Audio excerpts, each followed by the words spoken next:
What the fuck? Ah! Oh, that's great. That's exactly how we're starting off.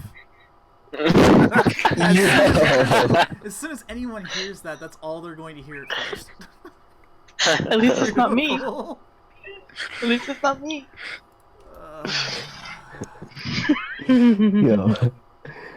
Yeah. I'm very angry, but I can't be angry no more. I gotta edit this. No, I had to do it for the. You bitch. Oh wait, hold on. Everything's fine.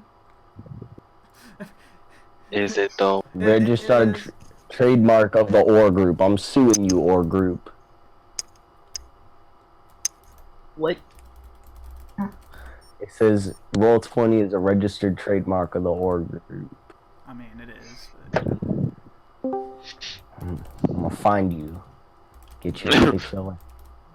Oh my god. I am eating albino. Hello. I thought I told you to drop the chicken. Yeah. No. Bitch. Don't drop that. Don't hey. Don't drop Shit, what? there it goes. Oh. Yeah. I'm not sure what it is, but it dropped. Ah, fuck. Ripping Pollo. Yep. My dignity. I drop that shit all the time. I drop it every single Tuesday for you guys. Wow.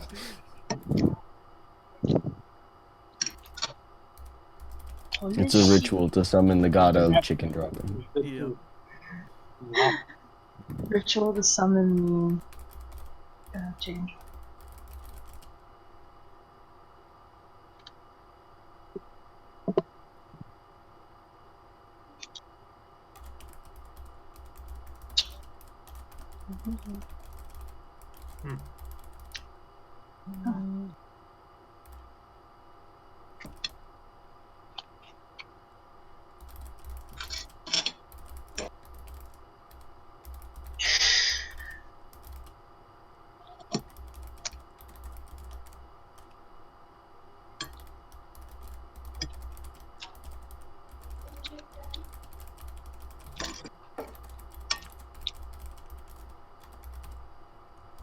I see everything's so quiet.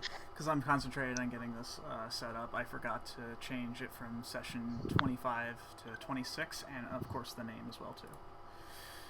So Okay. I had to change it. How can I break your concentration? I would suggest you don't, because it is easy to get me distracted, and I will be very upset. Yeah, I'm not even allowed to do it. So. Shame. It's done anyway, so. Haha, joke on you! Oh, I thought I was gonna have to murder someone. I won't recommend that. That's like illegal, dude.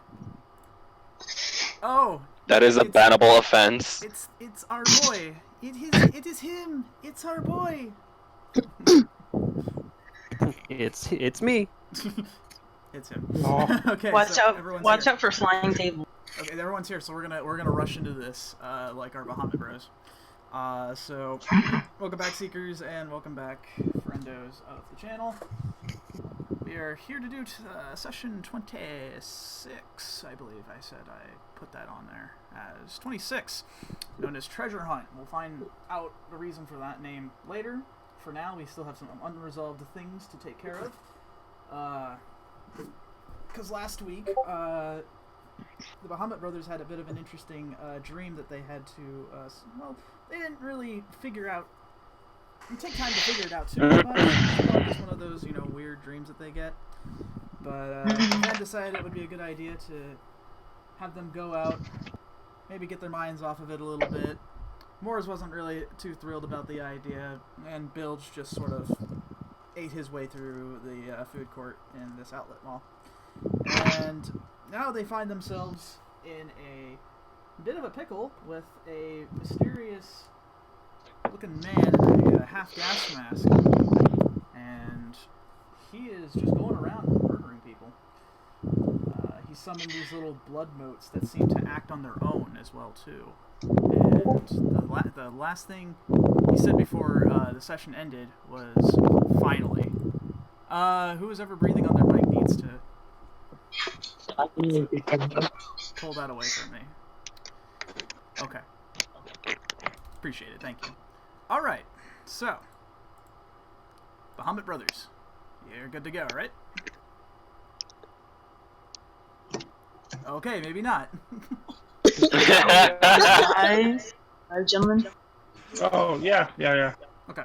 Where's this I here? can turn my mic on and off. Yeah, sorry. Okay. So, Bahamut Brothers, you are now seeing these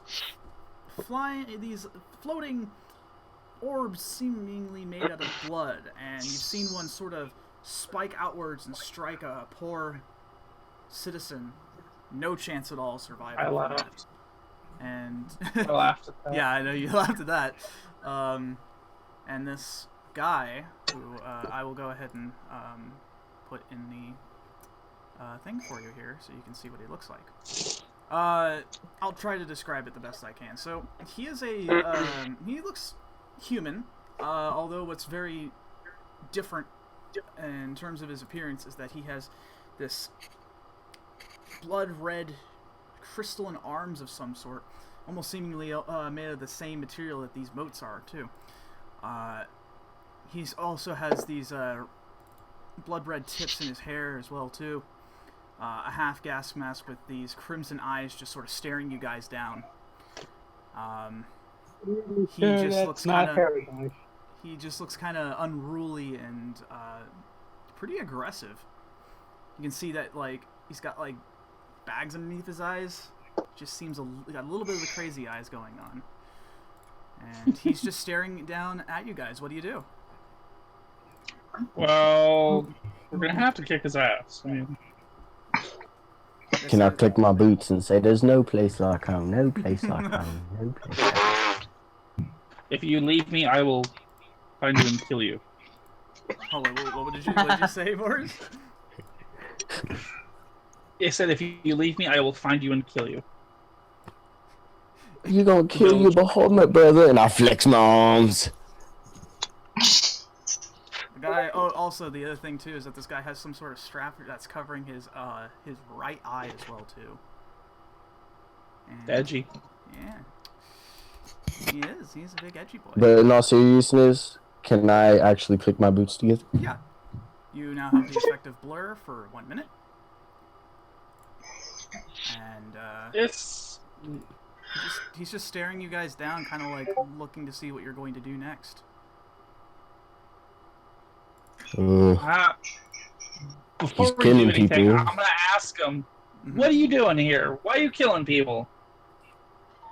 It is a necessity. Oh.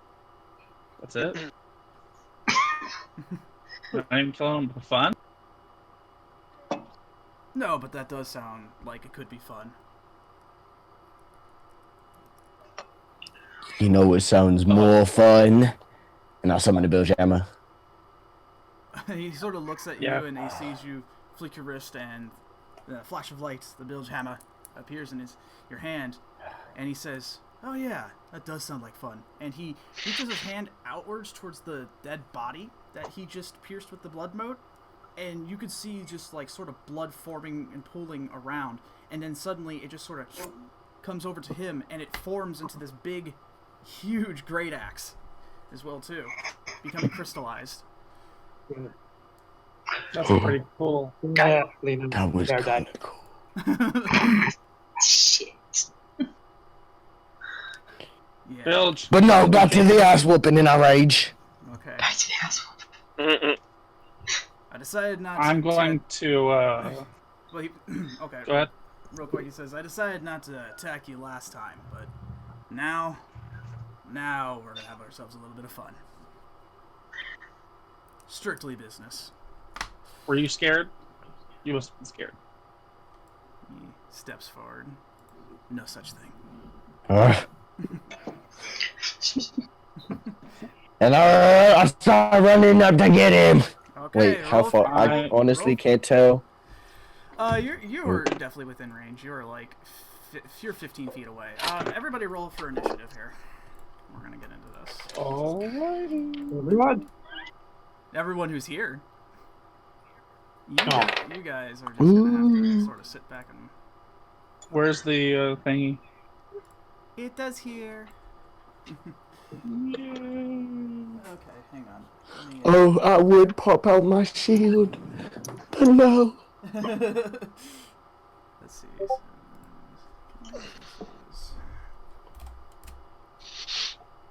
Note 1. Nice.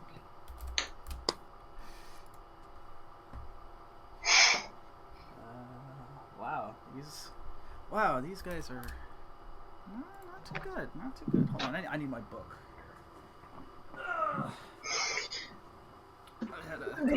I had a couple of notes that I grabbed from some of the books I bought. Make sure there's not a cat sitting. Oh, yeah, there's no cat in here right now. I wasn't talking about that cat. No. Talking about the spiritual one that lived in your room. The spiritual one that's in my room. Let's see. Okay, that's what the thing is here. Okay. Oh my god! Wow! Man, biding his time. Alrighty, everybody's got their builds. What'd you get for your initiative? 16. 16? Alright. Ow! Let me just... Okay, so...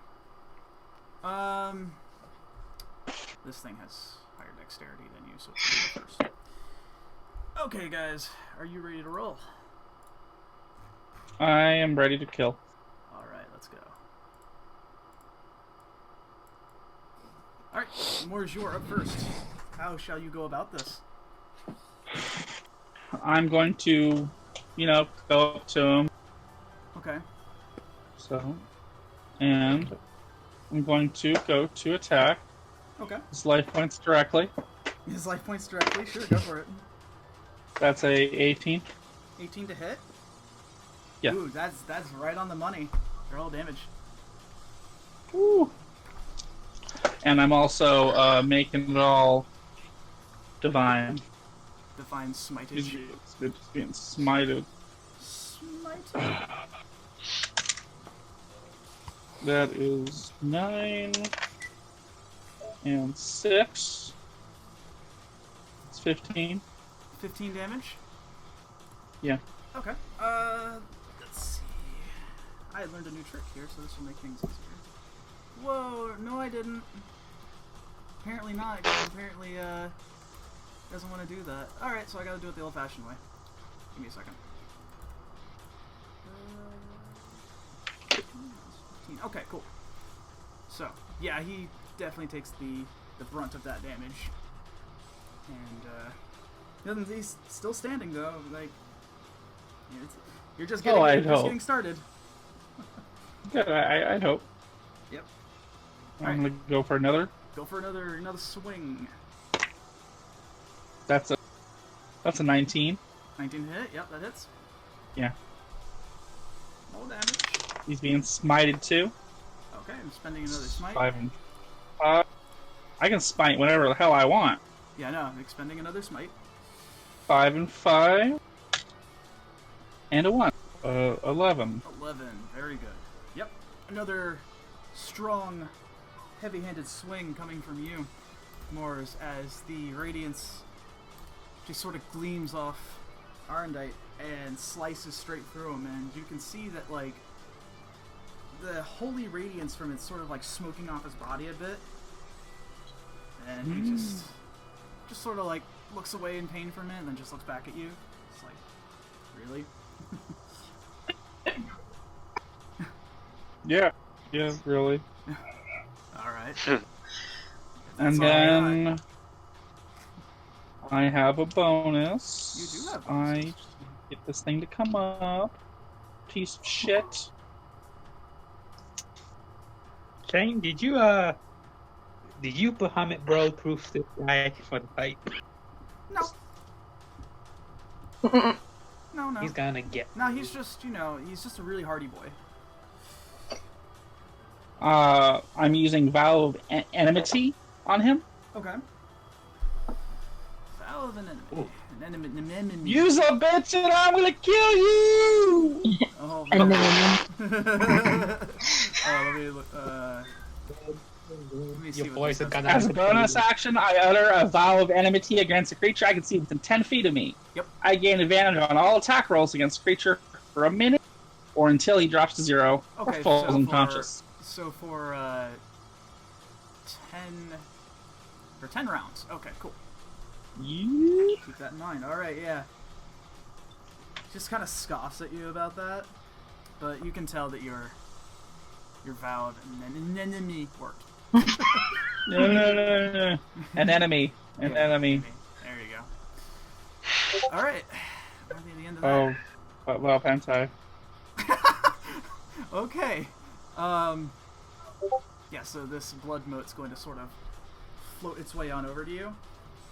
And it sort of, Oh, hey, the little squishy guy. it bubbles a bit, and then a big old blood spike comes out. And it's going to hit you. Or try to at least hit Oh you. yeah. Let's see. That's not how you do a blood transfer. Yeah, this one's not a very friendly one. Hold on, let me just make sure. Okay, yeah. Oh, well, that's not gonna hit. That's an 8 to hit. That's not gonna do anything. That Yeah. is that. Oh. Yeah, you expertly Yeah, dodge I like that. And then. You expertly dodge out of the way, and it's going to, let's see. It's not gonna do much in that point, because it really can't do much of that. Bilge, it is your turn. What do you do? Well, is the dude closer to me now, correct? No, he's still in the same spot. He's 15 feet away. Oh, he's... Alright. So, and Moors is attacking the big boy, right? Yeah, he's attacking this guy. You didn't even get to figure out his name yet. Yeah. His So, name is Blood run around the other side of where Moors is. Run, dash, and... Okay, yep. Gonna run in. As far as Moore's concerned his name is Bitch. That's all. Okay. Hey man, to your characters, he can be whatever you want him to be. That's fine. He's Blood Boy. The boy bleeder. He's Bitch. He's Bitch. And I will kick Bitch's ass. Okay. And then 2... Okay. Alright. So then I'm gonna make 2 reckless attacks against him. 2 reckless. Okay. Whoa, okay. Good thing those are reckless. Good call. Good call.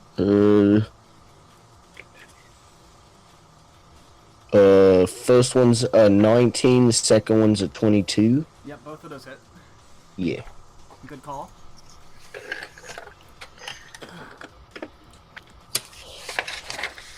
Okay. And then 11.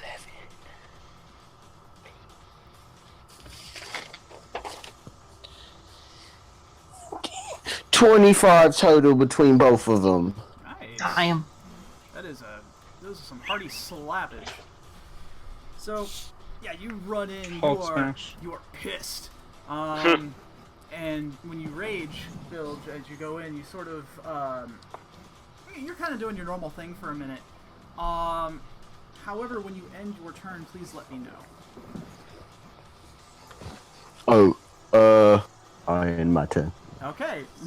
Roll me a wisdom saving throw for me, please. Ooh, I'm always succeeding at those. Oh wait, I forgot to add Ben to the turn order. Hang on. Ooh, I rolled good. 21. Okay, you're fine. I'll tell you what you do feel. You feel... Okay, so when you're mad, you're pissed, when you go into rage, it's an interesting feeling, but you, it's an all too familiar one. However, for a minute, you feel like as if you're getting unreasonably pissed, then you just sort of calm back down again. Alright, you're fine. The other- Is this the same type of thing that happened in the dream? Same kind of feeling. Okay, this thing is going to also shoot a blood spike at you, Moors. Ouchies. 19? Yeah, that's barely hits. Yeah, you guys are tanky, but oh boy, let me tell you. Let's see. Okay. I need a couple of let's see how much damage it does. About 10 necrotic damage as it pierces into your body, and I'm gonna need you to make a Constitution saving throw.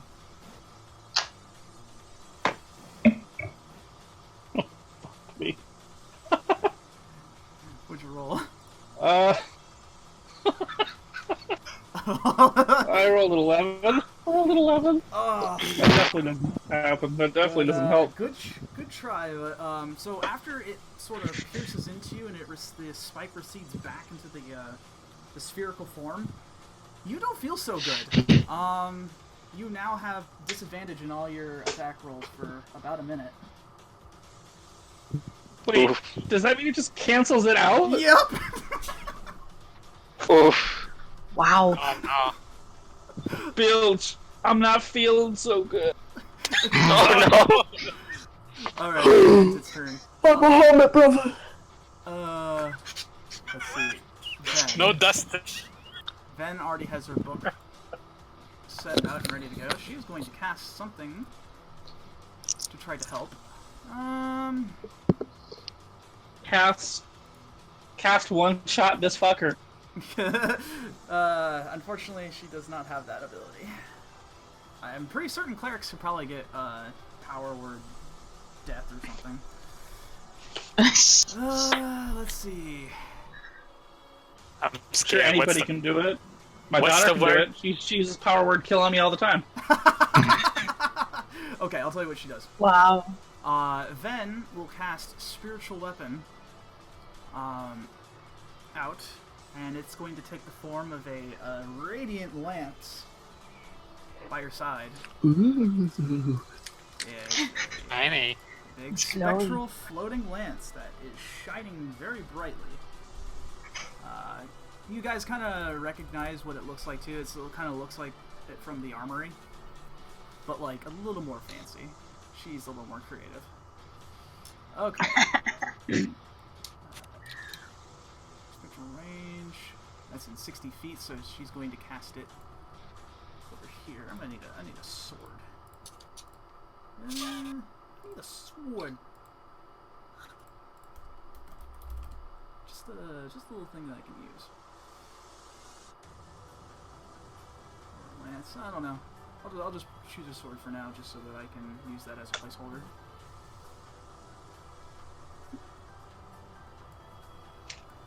Okay. Spectral weapon at the ready, and it's going to pierce into this little jelly boy here. Not with a one, it won't. Damn it, Ven. Oh shit. As it Good it just, job, Ben. You're doing it. Does the radiant sword get a fumble? No, it misses horribly. It does not get a fumble. Ven's just like, shut up, I'm trying. Oh. This Mm-hmm. Do not accept the dog lizard. dog lizard. This blood moat is going to turn over and float its way over to you, Bilge, and it's going to try to pierce you. Good job, guys. You got yourself surrounded. That's an 18 to hit. No. They're An surrounded. 18? Yeah. Wait. Go plus 3. Oh, that just hits. Ah, Bilge. Without my shield. You'll get They're her. surrounded by our ego. You take 8 We're fine. 8 necrotic damage as it pierces into your body. And Ew. roll a Constitution saving throw for me too. Oof. Wait. 96. And Can we get an oof for bros? Oops. Big oofing. oh, What's your roll? that's a 2 plus 7. You now have disadvantage with your rolls for a minute as well, too. Fuck! Yeah, sorry. Hang on, let me, there we go. Let me add this little icon to you guys so I can remember. Wait, that attack roll was like straight, right? Because he has advantage and disadvantage. Yeah. Yep, so, be thankful it was not a crit. Alright, so, Bloodmose's turn's done. Alright, this guy's turn next. As he comes in, he comes swinging down with this big-ass great axe. Oh boy. I'm coming down on you, Moors. Since you decided Come on, to... bitch. That's a 27 to hit. That doesn't hit because I have a trap card called Bottomless Trap Hole. He just falls in and gets banished. Ah, shit. That hits. What? It hurt. Alright, no. Okay, yeah, that's definitely gonna hit. Give me a second. As I roll the damage. Excuse me, I'm pretty sure you're not the card dude. Well, I stole his cards. well, Mors, Good job. Wow, everyone's just stealing my cards. Well, Mors, I'll tell you what. You did manage to take the least amount of damage. However, this guy, as he slices into you, notices that you actually see some of your blood sort of form into the axe, and he steals some of your life.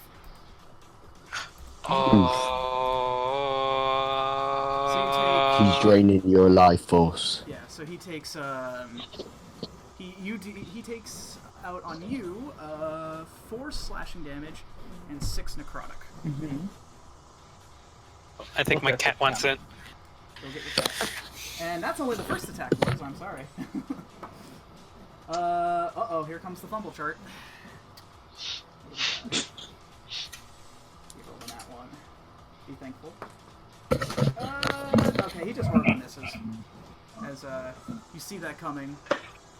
As he's going super... He's getting too confident, as you can see, as he swings the great axe, and he tries to heavy-hand it. If you would have gotten hit by that, it definitely would have hurt. And his last attack. 21 to hit. Yeah. Sorry, Mors. Also be thankful that wasn't too bad. 8 slashing damage and 4 necrotic, as your life force is taken. So 22 total. Hi, kitty. Hey, Molly. I'm watching 2 dudes get beat up by a blood guy. Alright, top of the round, Mors, it is your That's turn. it, man. Here we go, bitch. I rolled. Oh. It's time to do some big boy damage to this son of a bit. Oh, okay. You, Big boy does 20. big boy damage to blood boy. It's going to be a straight roll now. It's a 20. 20 to hit? No, natural. Oh, natural 20? Oh, yeah, that is big boy damage. Oh, God, my shit. die. Man, no. when the going gets tough, Mors gets going. I'm going to also give it the blessing of Bahoozles. I like that name, that's good. Boozles. Bahoozles. Wow, that's fucking nice. And we have been That's- playing too much Kingdom Hearts 3 confirmed. I don't know what you're talking about. That's a max roll on the dice. Fuck this 6. guy's lifesteal. How much? 6. That's 12. Mors is a little Wait, do I- upset. I roll them, but I don't add the mods till after, right? Yeah. Yeah. Okay, so that's 26. Ah. With that's just the dice. That's just the dice. I didn't add my light damage. Okay. That's an 8. Okay. That was a meaty. So what is it, 26? So 34. Yeah. That was a meaty hit. Yeah, you come down on it, and you feel it like rend into this guy's flesh, and actually like you can see that he's actually pained from that. That actually hurt. This fight is just 2 buff dudes wailing on each other with their weapons. That's all that's happening. Yep. That's pretty simple. Okay, I'm gonna go again with my next attack. Okay. That's a 18. That's just enough to hit. What a high AC this fucker has. It's 5 and 6, 11. This is being enchanted. So that's 13, 15. 15 damage? Yeah. Ooh, another hearty hit. Yeah, he takes that in stride for sure. As you slice down onto him yet again. And he seems not so happy about that. Aww. You getting hurt? Alright, anything else you'd like to do with your turn? I don't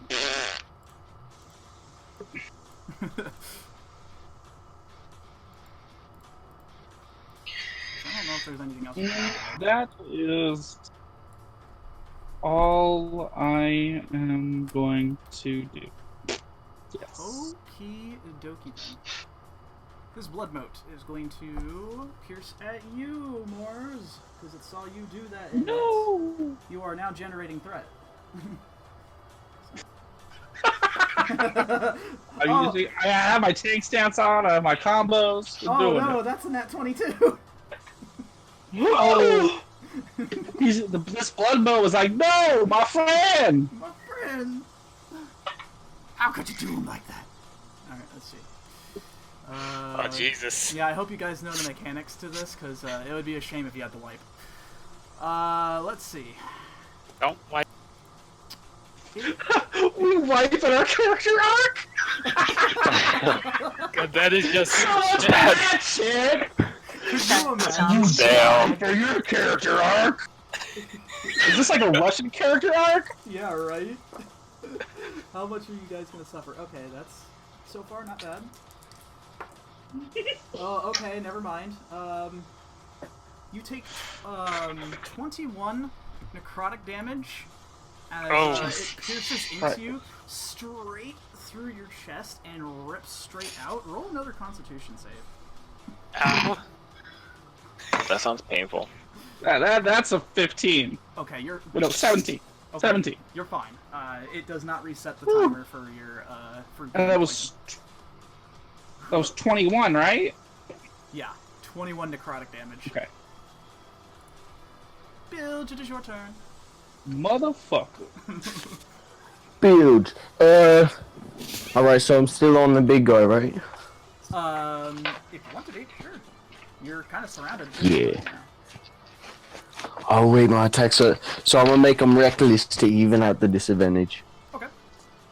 So you have straight rolls. Filch, we gotta bend him over and beat him with our weapons. Whoa. You should probably should have divided and conquer on the whole Blood Mote thing. But that's just me. A 22 and a 17? The 17 does not hit, but the other one does. Why am I hearing Gramps complain in my head? Wow. Everyone has an enneagram, s'mores. Is he speaking to me telepathically? If he can do that, that's Gramps, are you there? Nah, you're just hallucinating due to the blood loss. And the brain damage. Oh, 13 points of damage. and the brain damage. Wait, 31? Yeah, you're not 13. looking so hot, buddy. Oh, wait, 13? Gramps, Yeah. Okay, very give me a new power. This always happens in You the come down anime. on the bilge hammer on top of him, and it is a meaty hit as well, too. He sort of buckles, but then gets back up using the axis leverage. Alright, anything else you'd like to do, Bilge? Or is there anything you can do? No. Okay. Blood Mote turn. It's going for you again, Morris, because you are closest. Oh, come on. Stop touching me. That's a 15 to hit. That does not hit. No. No. You're like on edge now, as like the last one really hurt.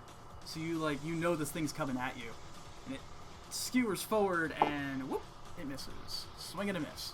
Ven's turn again. Okay, she's maintaining concentration on the spiritual weapon. Need healing. How? Okay. She asks, how bad do you need it right now? There's a hole in your chest. I look and I point. You see that? Oh! Whoa, no, don't do that. That's gonna make it worse.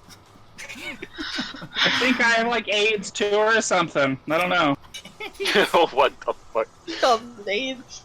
There's a spell for that. Yeah, it's called bees! No, it's, Could you imagine? Let's see. I can make I open up a briefcase. Full of Bees! What's this? My You're friend dead is now, dying. bitch! A handful of bees should put a stop to that. Yeah. Oh, that's not doing any better. They're nesting. Oh god! Let's see, she's going to cast, the best she can do right now is Healing Word. Onto you. Yours? Every little bit of heals work. Yep, 1d4 plus spellcasting ability, which is 6. Where's my pyramid? Where's my super suit? Okay, here it is. Oh god, super suit. Well, you get 7. What? She says, please stop doing that, and she heals you for 7 HP. 7? Yes. Okay, cool. Thank you. Nice. And she's going to... Thanks! Finally, you did something great today. Wow. How Keep rude. that up, and I'm not going to heal you anymore. I'm Ow. sorry! I'm sorry! You're great! Oh my Fantastic! god! Okay, so for a bonus action, she's going to use the sword again, and it swing and a miss. To be fair, she just learned this spell, so thematically speaking. Oh, well, okay. Okay. This is why you shouldn't use things new yet! You don't even know what you're doing! Oh my god. You know, I was gonna grant you the power of sass, but it looks like you already had plenty. I was feeling confident, god damn it! I'll tell you how to live your life. Okay, and moving on to... You don't pay my sub. You don't pay my sub. I'm banning you for that? Oh my god. Okay, so... I didn't expect such drama. You're gonna get picked up by an assy in jail now. Yoshi Pino. Okay, so the blood moat is going to pierce you, not Morris, Bilge for a 21 to hit. Oh yeah, that hits. Yeah, that hits. Okay, let's see.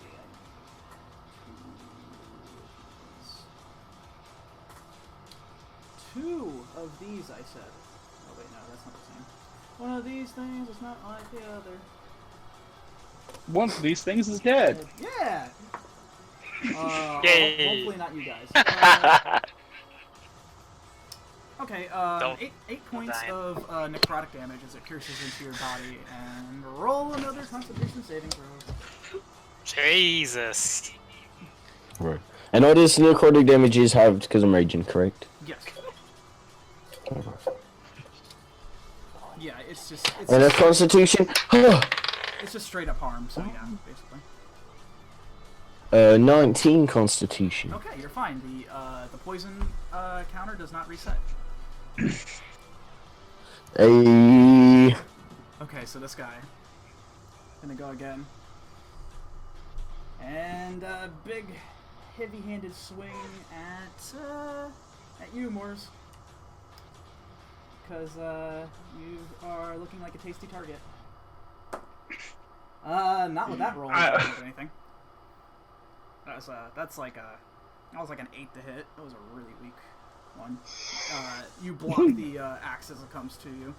He reels back again for another hit. Oh my god, nope, that's not gonna hit you either. You block that again too, expertly. But will this last one do it? That's a 21 to hit. Ouch. That just barely hits! Oh, let me tell you something. Hang on. Let me start Did he just like blow up my ass or something? No.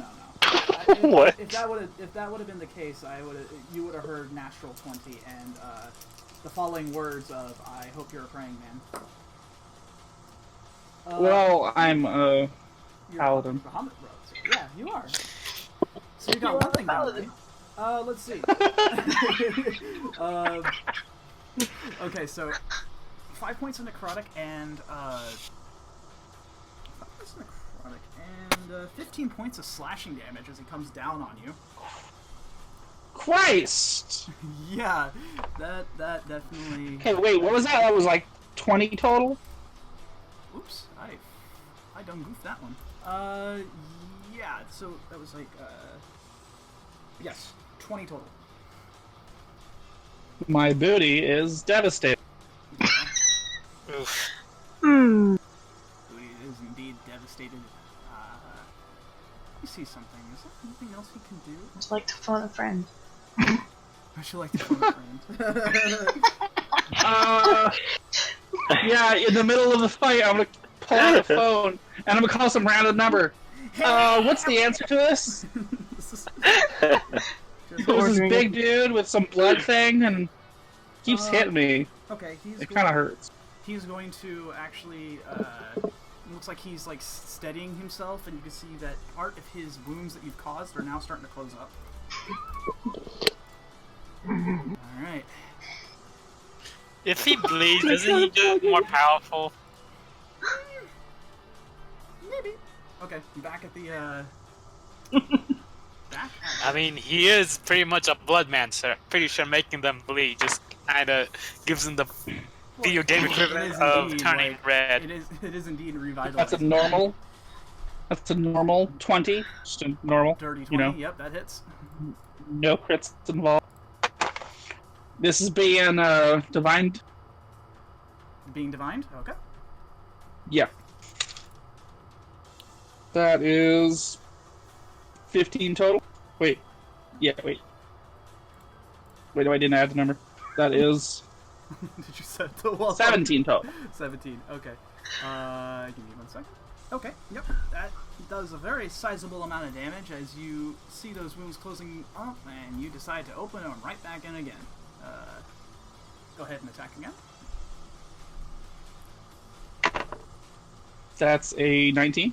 19. Yep, that hits. Man, Murder these things high AC. You guys just managed to just always do it somehow. I don't know how you do it. I want to cut him! I want to cut him! Oh my god. I lost it. I said I want to cut him. I want to cut him. I know, but it was so violent. Okay.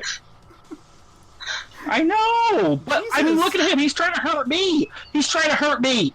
This is okay. I'm back to my numbers. Okay, back to your numbers. Blind. That's 12. You get the baby damage. This is a It bitch. did get out the worst part. How much damage? That was 12. 12? 12. 12. That's Yes. baby damage to you, but yeah, I know so it is. yeah, you still you definitely cut into him pretty bad. He's going back to using that axe for leverage, but he seems really kind of joyed that you're actually proving to be a threat. You having Alright. fun there, bud? I was wondering the same about you. Oh, of course. You This know- is this is you know- good. This is the good shit. You don't look so hot. Neither do you. Oh, don't you worry about me. As he points over towards Well, the I note, to his side, as Oh, and it comes oh. after you, Morse.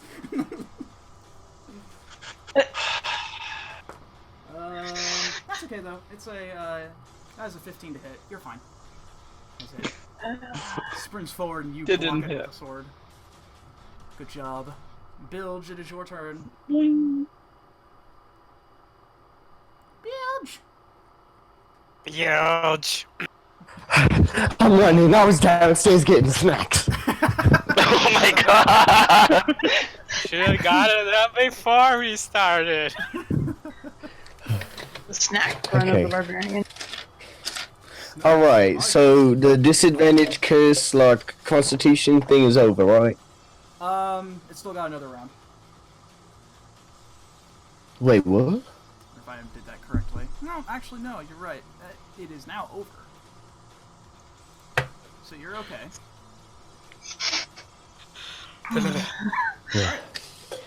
So yeah, you were Alright. feeling not so great, but now that feeling has subsided. And I imagine you probably got the murder boner going on over there. Don't we all? Don't we all? Don't we all? I mean, really. Okay, so Oh, you're what right. I'm gonna do is, for my bonus action, I'm gonna cast Searing Smite, Okay, Searing Smite. and then make both of my attacks reckless. Okay. What are you hitting exactly? Hitting, big, Oh, the big boy. big boy, okay. Okay, so... Wait, where's my... Oh, okay. 24 and 27. 24 and 27. Yes. To hit? Yes. Oh yeah, that hits. Okay. And then... I'm going to use Orcish Fury to add more damage. Oh my god.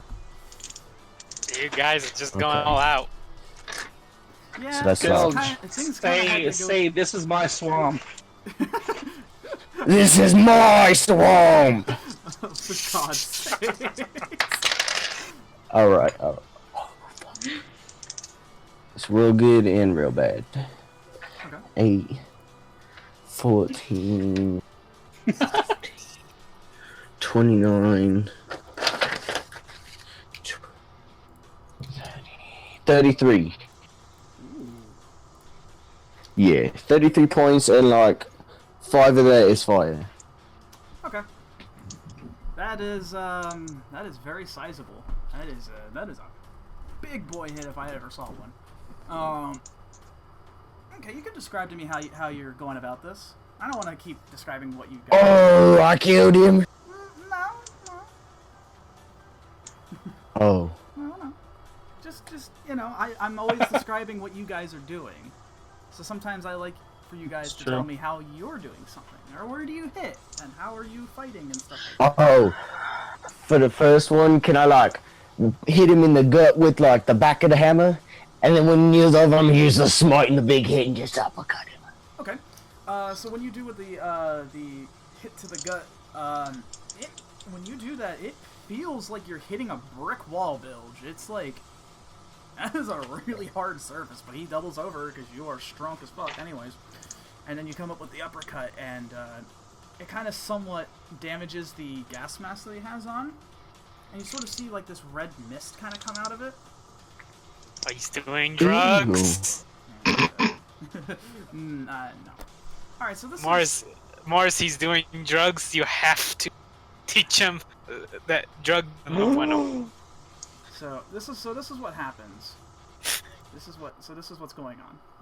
He does that, and he kind of falls over on one knee a bit.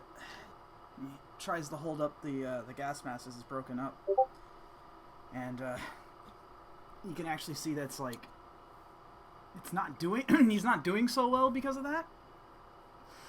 And he looks up as sort of like this mist sort of forms around him a bit more, and it's starting to creep up to you guys. And he says, "Shit." Ew. And then, from up top, whoops, that's a Windows key. We don't need that. Up top, you guys hear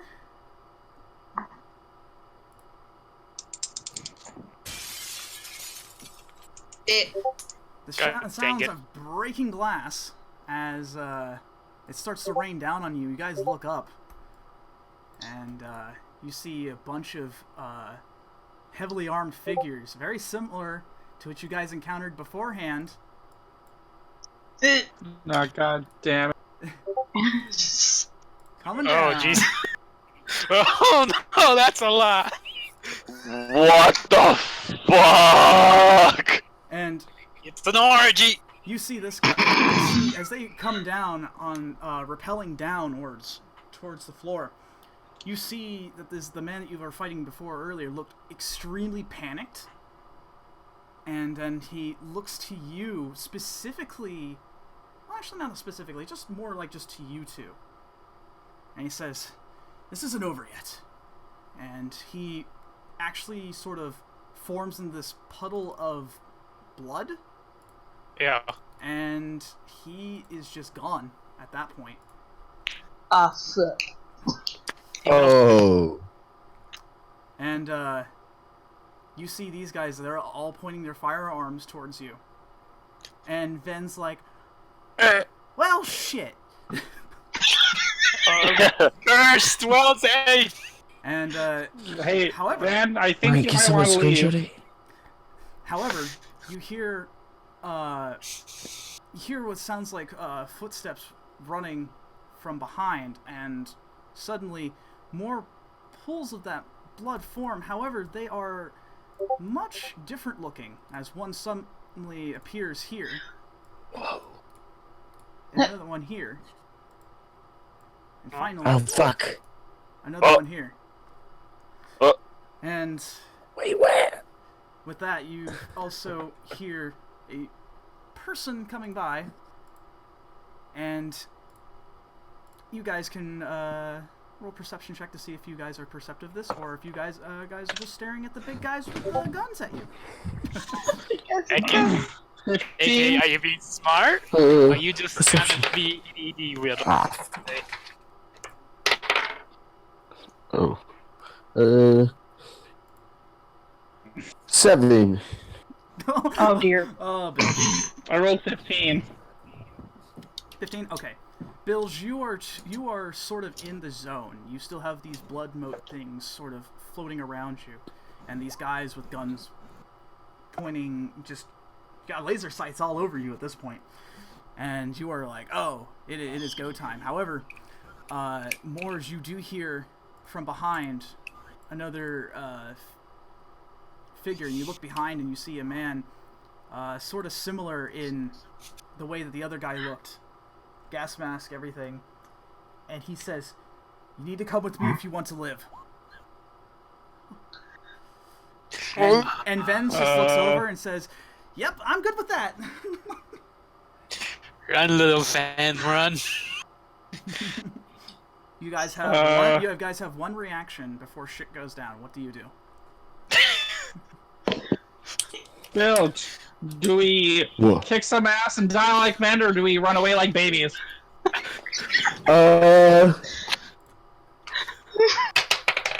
Even. I grab grasp Moore's shoulder, and I look over to all them dudes, and I say, "For the record, we would have beat your asses," and I go running off. Okay. You guys can move to a sprint. So that means 60 feet, which means you can leave now. Okay, you have enough space to leave. Ven is like, yep, I am done. Dunsies. I Dunderino. am, and she says specifically too, I am Dunyan Rings, fuck this. Good that she has a sailor mouth. What do you guys do to her? There's a lot you don't know about her. Just saying. Remember love her. where she came from. I love her. I don't know where she came from. I remember. Yeah. She talked about it. Alright, I I just love her look at so the. much. I'm gonna look at the two parties. uh-huh. I'm gonna bow, and then I'm gonna run away. Okay, so both of you guys are running. Okay. So, I will move you guys with him. And you guys start booking it, and you hear gunfire as it's whizzing by you. It starts to ping off the floor, wrecking up the tile. And sure enough, though, you are able to get away. And, let me show you what this guy looks like as you guys sort of take a breath for a moment. As you guys are... Bills, we could have taken them. You guys are gone now. No, yeah, I could have. Like, I was ready. I'm looking fine. But you're looking a little bloody, and I didn't want my bro to get hurt. I'm fine. So Oh, he is Fine. fancy ass lad. yeah, he's I have a trump card. he's a I'll pet him in the head. wow.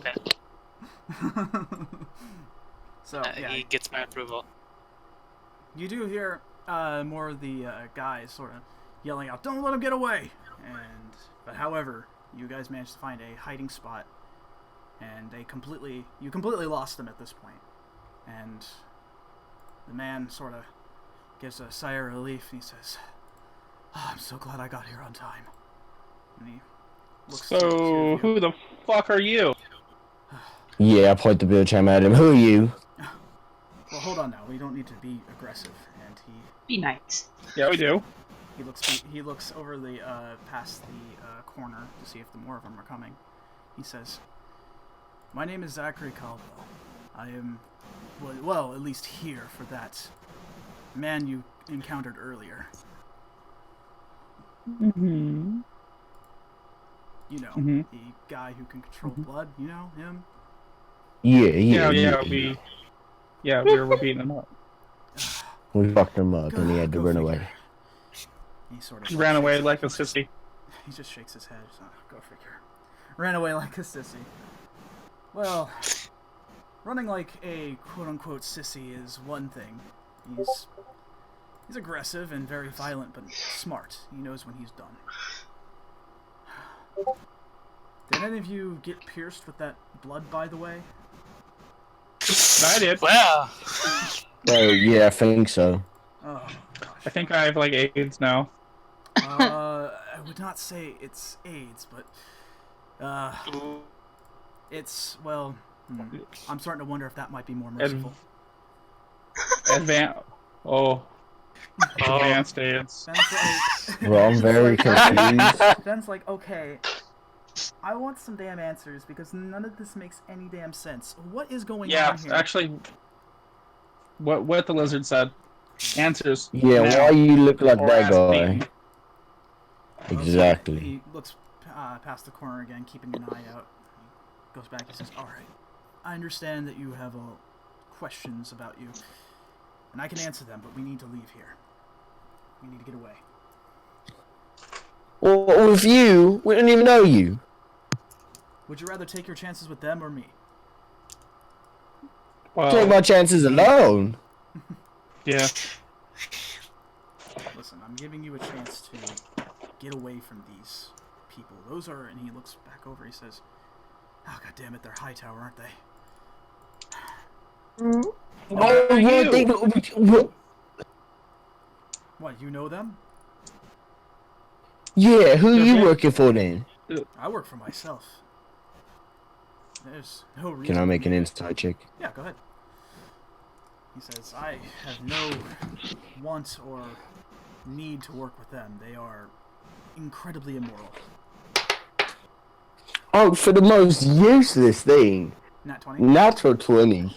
Yeah, you can tell that he is Jesus. in fact telling the truth and nothing but the truth. In fact, you can tell that as he says that, you can tell that there's like a hint of hatred coming from his voice. He does not like Hightower.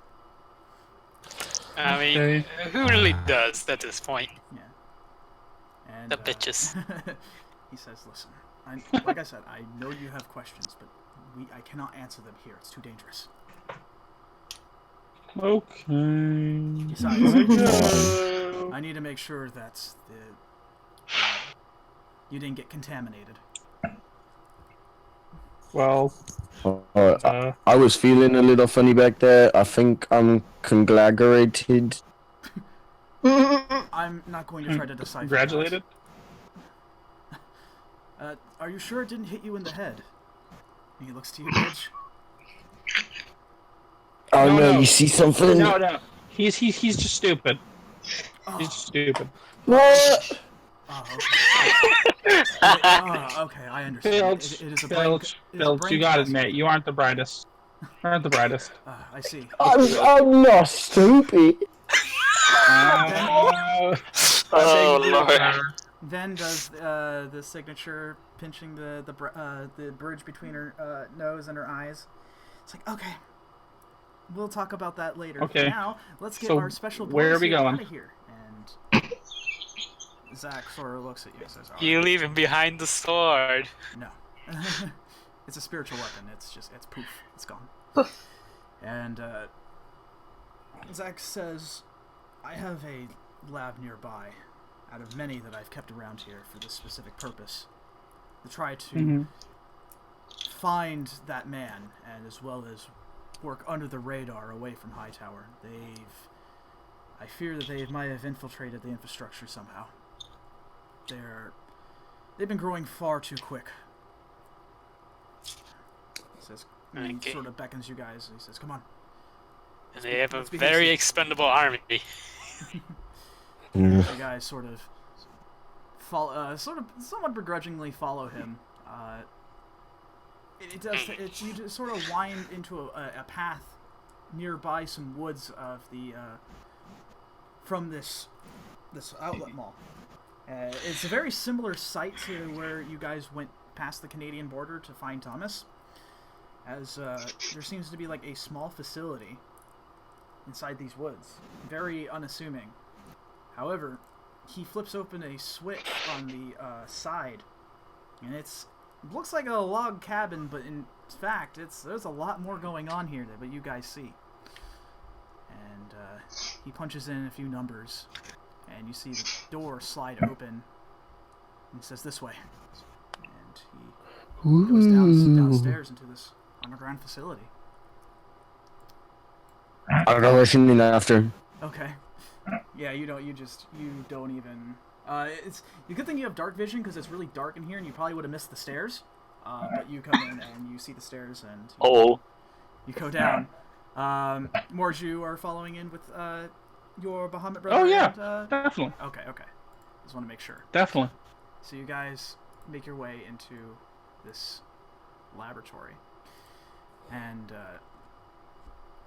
you guys, as you are walking through these hallways, it's a very sort of depressing kind of gray looking, not as bright or has the neon blue lights that the Silver Hand has, but it still looks like it's pretty sturdy. And he opens up a door down this hallway, and inside you see what looks like to be a large lab, something that almost seems like straight out of a movie.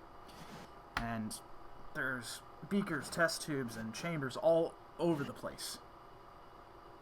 And he says, "Luckily I've built a lot of these, just in the off chances I could find out where he went off to.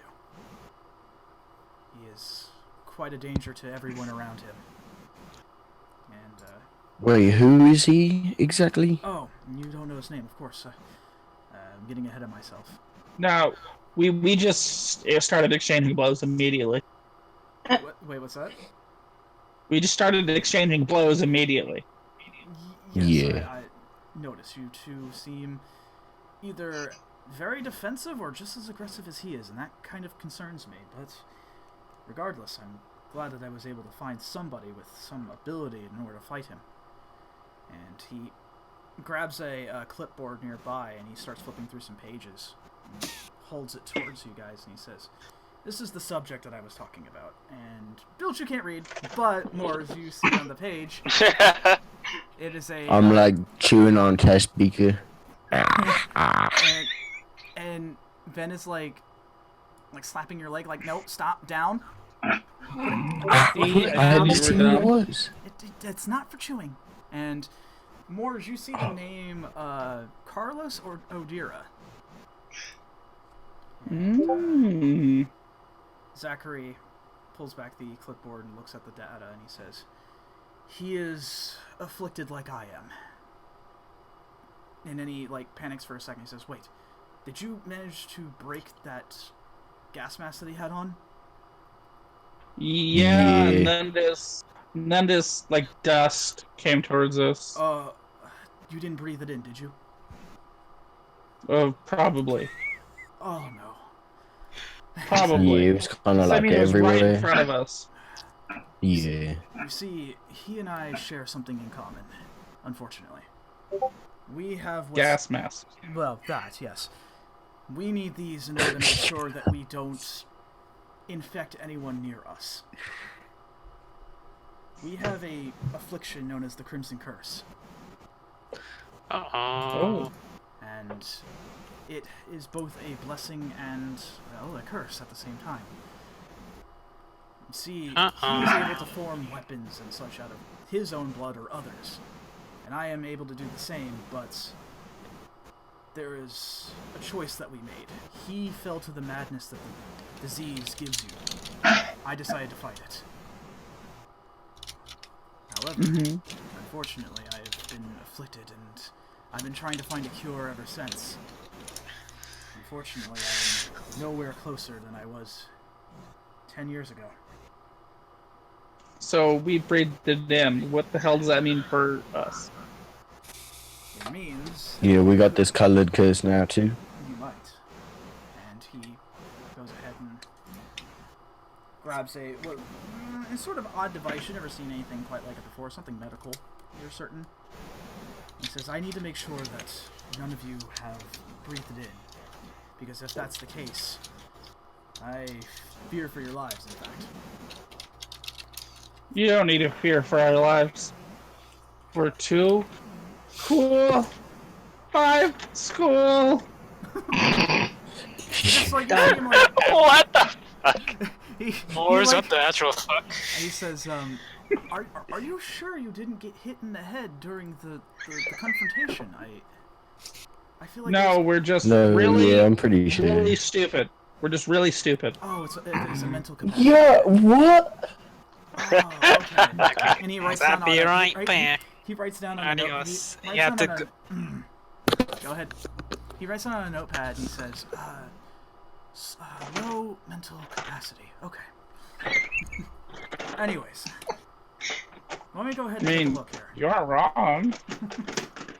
It's just, Ben's just like, you know what? This was a bad idea. I shouldn't have done this. I shouldn't have done this. Yeah, I know. So look what happened. Now we have like AIDS. Thanks, we have AIDS. Zach shakes his head and he says, no, it's not AIDS. And he starts scanning you with this as well too, and you hear a few little beeps and boops. And he takes a look at the results on the screen. And he says, well... Give it to me straight, Doc. Well, I am indeed a doctor, but luckily for you, you have not caught this curse. Thankfully. Damn it. The affliction is not within your body. However, there was something else more interesting than that, actually. Something What? I don't think I've seen before. Mm-hmm. And he writes down a couple of things, and he says, well, you are afflicted with something. But low mental capacity, I believe, is not the answer to that. And, What's in me, Doc? well, it is something blood-related. Tell me something, did you have a lot of interactions with pathogens, blood-related? Yeah? Well, honesty is the best policy, especially if you're talking to a doctor. Well, I am... I start to, sweat. I was a Blood Knight. Blood Knight, part of the Veil. Loads of diseases. That is very possible for that. And he starts talking to himself as he sort of starts pacing around. Shit, now I'm gonna die. And he says, Like, Yeah. he stops. What, you gonna die? Ben's like, no, he's not going to die. You don't know that. Okay. You don't know me. Zach stops for a second. And he's, wait a minute. And he moves over to a nearby bookshelf and picks up a book and starts flipping through the pages rapidly, looking through, and he says, I knew I had something about this here. Yes, I've heard of Blood Knights. When I became a Blood Mage, I had learned much about the control of one's own life force, and those who found ways to manipulate it, and Blood Knights was one of the few things that came up. And it seems to me that you might be afflicted with a different curse altogether. One that might compromise your own moral standing, essentially. He Oh. looks to you, and he closes the book, and he puts it back. And he walks over to you. He says, "How long have you been part of that cult-like status, I suppose, is the best way that I can put it?" A Blood Mage? Yes.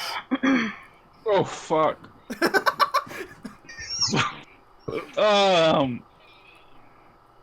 How long have we been here? Bills, how long have we been here? 2.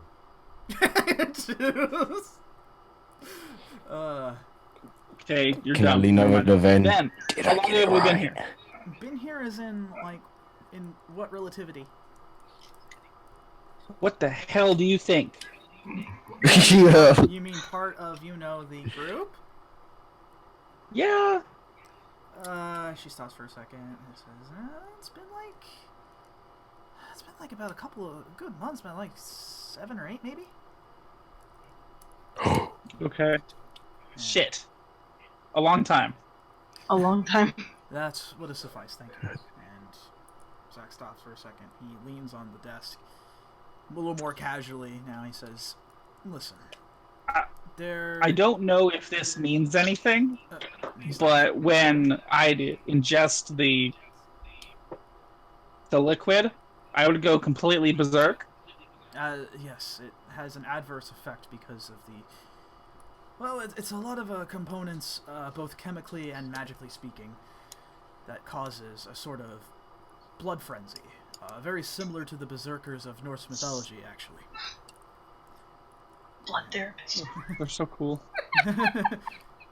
Unfortunately, it comes with just as terrible adverse side effects. And it's a good thing that you decided to quit it, essentially. However, I still fear for your mental stability. It's still within the question. My blood cells are sad, Doc. No amount of magic or drug is going to fix that. Anyways, so he looks to you sternly, Morris, and he says, "This is something that I can help you try to fix. However, it's going to be a bit of an arduous process. And I can help you with this. However, in return, I only ask that you help me as well." How so? And what can this do to me? Well, seeing as you're a paladin, as he looks to your armor and your fancy duds, he says, "I imagine you being a man of the cloth now, that you are not questionable when it comes to your morals, correct? You wish to do the good... Indeed. To do the right thing, to protect those, and etc., etc. Indeed. Okay. Basically what this will do to you is basically throw all of that out the proverbial window. You are going to harm everyone around you, and unfortunately you'll be having front row seats to that, and there will be nothing you can do. Ooh. Now, I'm not sure about you, but that sounds like something I wouldn't want.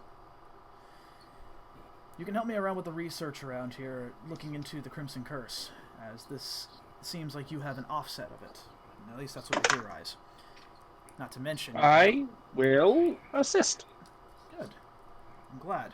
And he stands back up, and he grabs the scanner yet again, and he looks over to Bilge, and he says, "Alright, let me see about you." Could I have the same thing?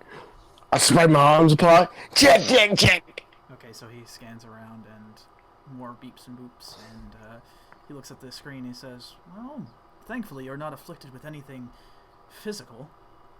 You're perfectly fine there. Although, your cholesterol is a bit high. Might want to fix that." What's that? He means don't eat bacon. Yeah, Ven says you need to lay off the bacon, big. What? It's merely a thing for health, please. Anyways. I cross my arms and walk 5 feet away. And eat some bacon. What was it? Zach comes back to you and he says, "I need you to look at me for a second." To what? I need to see you here, your eyes, for a moment. Me? Yes. Oh, I like crouch down to his height. He's like, Zachary is about like 6'1", so he's a bit of a tall dude, but you are more tall. And he looks for a minute, and you can see into his like icy blue eyes as well too. And for a minute, he says, I'm breathing all over his face and everything. luckily for him, he cannot smell it. And that's in fact what he says. He says, I'm glad I cannot smell that. Anyways, moving on. And he stops for a second, turns around, goes back to his desk and writes something down. He says to you after a minute, he says, well, you are not afflicted with anything like a disease or anything. Well, I guess it is a disease. But it's more on the spiritual level. That's far above anything I'm used to. And he looks I look at Ven. What? and Ven just sort of like gives you the biggest shrug she's ever given. It's like, I don't know what that means. And Bills awakens a shark. Special build. And Zach looks over and he says, no, Tell me, what is your background, Bilge? Where are you from? Tell me a little bit more about yourself. I start sweating. Oh, What do you want to know? I came from the Ganakti tribe. It's somewhere. I don't need to know the location. I just mean you and your family life. What is your tribe about? You can Wait, see what? this. You cut out right now.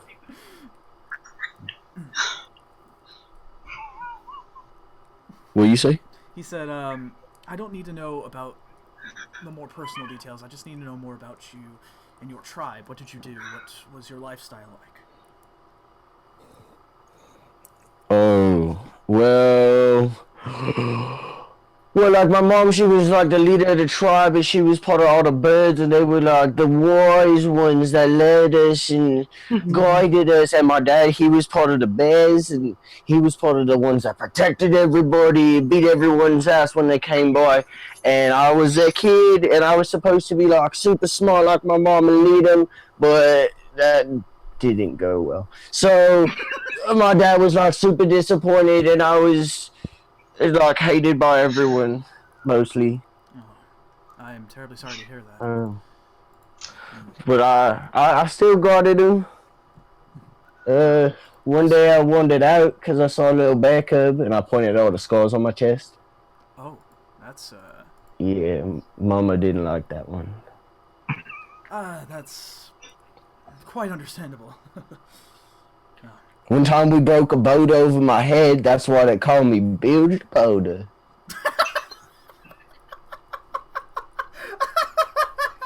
The deepest lore. Advanced brain damage. Ben just looks at you and is like, really? Covered in the boulder. And I flex. Zach says, yes, your constitution seems quite high. Very sturdy, yes, indeed.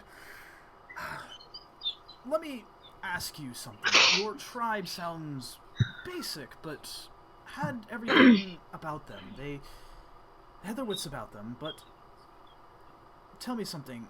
I've returned. You seem very adverse in the ways of combat. Do you happen to feel impulses of anger when you fight? Oh, yeah. I mean, I used to get like real pissed and I'd start hitting everything around me. And then I started learning from Ven about Bahamut and with Moors. And now I only hit the bad guys. He stops for a second and just continues writing stuff down. And then he looks back up at you and he says, well, Bilge, I'm not one for this type of job. I can help Moors with his affliction, but you, on the other hand, I think that's a bit out of my reach. He sort of taps the pen to his mask for a minute, and he looks back up and says, You may have to find someone who is more of a spiritual guide of sorts, because I hate to say it, there is one thing I can say, and it seems your spirit is tainted. My bad. If that's the sort of representation of your spirit, then yes, that's tainted. Tell me, have you both experienced odd dreams, perhaps? Yeah. Yeah. Care to share the details with me? Yeah. You go first, Bilge.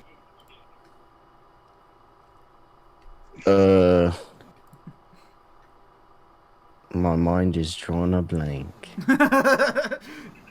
Oh, never mind. I'll go. Okay, yeah, go ahead. Ven remembers, but he's Okay. thinking again. Okay. I'm at the Temple of Bahamut, Yes. chilling there, doing my usual thing, praying hardcore. Indeed. Then I walk outside.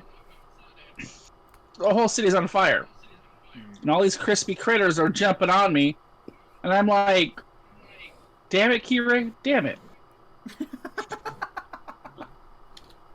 Well, he says I'm not sure what that last part meant, but it seems to me that your soul is trying to tell you something. It seems that the corruption within your blood is starting to get to you. Luckily for you, that you have not sort of exasperated the issue, essentially. You haven't been ingesting blood recently, have you? I'm done with that shit. Very good.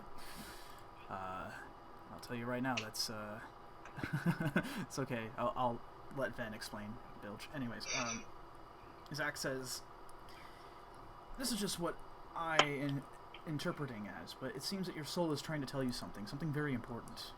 You need to keep going down this path that you've gone, or else, well, that dream might become more of a reality than you think. Ooh. But I don't like it. I don't blame you, and that's why I'm here to help. However, you can also help me as well too. And Sure, what do you need? Head's cracked. What you need? preferably not, but it may come down to that. Oh. I still have to kind of figure Oh. out. With Carlos gone, it's going to be harder to find him now again. I tracked him down, but now with him gone, I had to do it all over again. He sort of looks Well, frustrated. I mean, you would have had him if you didn't think it was a good idea to confront us and get beaten. He probably escaped knowing that you probably would win, which means if we can find a way to keep him from running, we might actually be able to stop him and grab him before Hightower does. Hopefully. And then he looks over to you, Bilge, and he says, you do not remember your Wait. dream. You said before Hightower recaptured him? Yes. Is he rogue? No, he's not part of the corporation yet. They want him for the same reasons that, well, they would want anything to do with a Blood Mage, essentially. Which means, if they had the chance, they probably want to get their hands on me as well.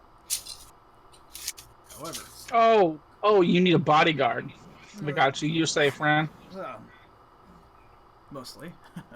I can handle myself to a certain degree. And I mean, but two's better than one. that's fair. And he looks back to you, Bilge, and he says, do you not remember anything at all? Can I lean over to Ven? Wait, what happened again? Your dream, you big green goof. Yeah, what happened in the dream? She just like sighs and says, okay, so this is what happened, and she explains it. The forest, the seeing yourself, the weird snake that seems to think that you're worse off. Oh, yeah, that's right. I was like walking through the woods, and like I saw this dude out in the mist, and then I was all tangled up by a snake, and then I woke up like angry, like pissed, like before I met Van. It was crazy. You got the case of the piss-pissed. Yes, I see. All joking aside. You wet the bed. Not what I meant. But, that's an entirely different issue. one above my pay grade. Anyways, moving to you, Bilge. It seems that I was indeed correct. It is your soul is trying to tell you something as well. You are not infected by any sort of magic disease, thankfully. However, your spirit is definitely tainted. Something wants a hold of you, and it wants to use you. And you're going to have to find somebody who can help you with that. However, Whoa. I may have a lead on that, if you're willing to help work with me as well. I guess if I'm tainted, whatever that means. It means you stink. What? I sniff myself. Yeah, you probably do. And again, I mean- this is why I am glad I cannot smell anything. This is good. Keeps me from getting distracted. Anyways, back. Yes, I would like help with getting Carlos taken care of, but not only that, to help find a cure for the Crimson Curse itself. However, I don't have any sort of leads onto that as of now, and I would like you all to stay in touch with me. However, I can give you this location, and any sort of concoctions I make, I can sell to you. I'm a bit of an alchemist on the side, so I make potions that can do all sorts of things. I see. Any money that you spend here will be put to research, and anything I can do in order to slow down Hightower.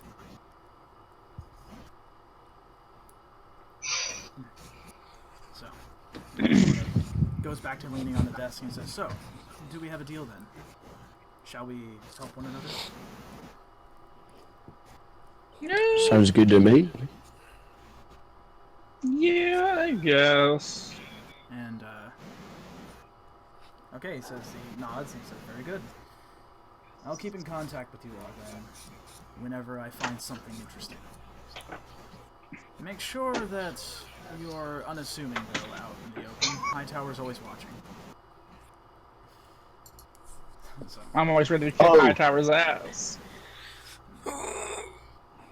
the only way I can think that you've had so many instances with them is if you're with a larger organization.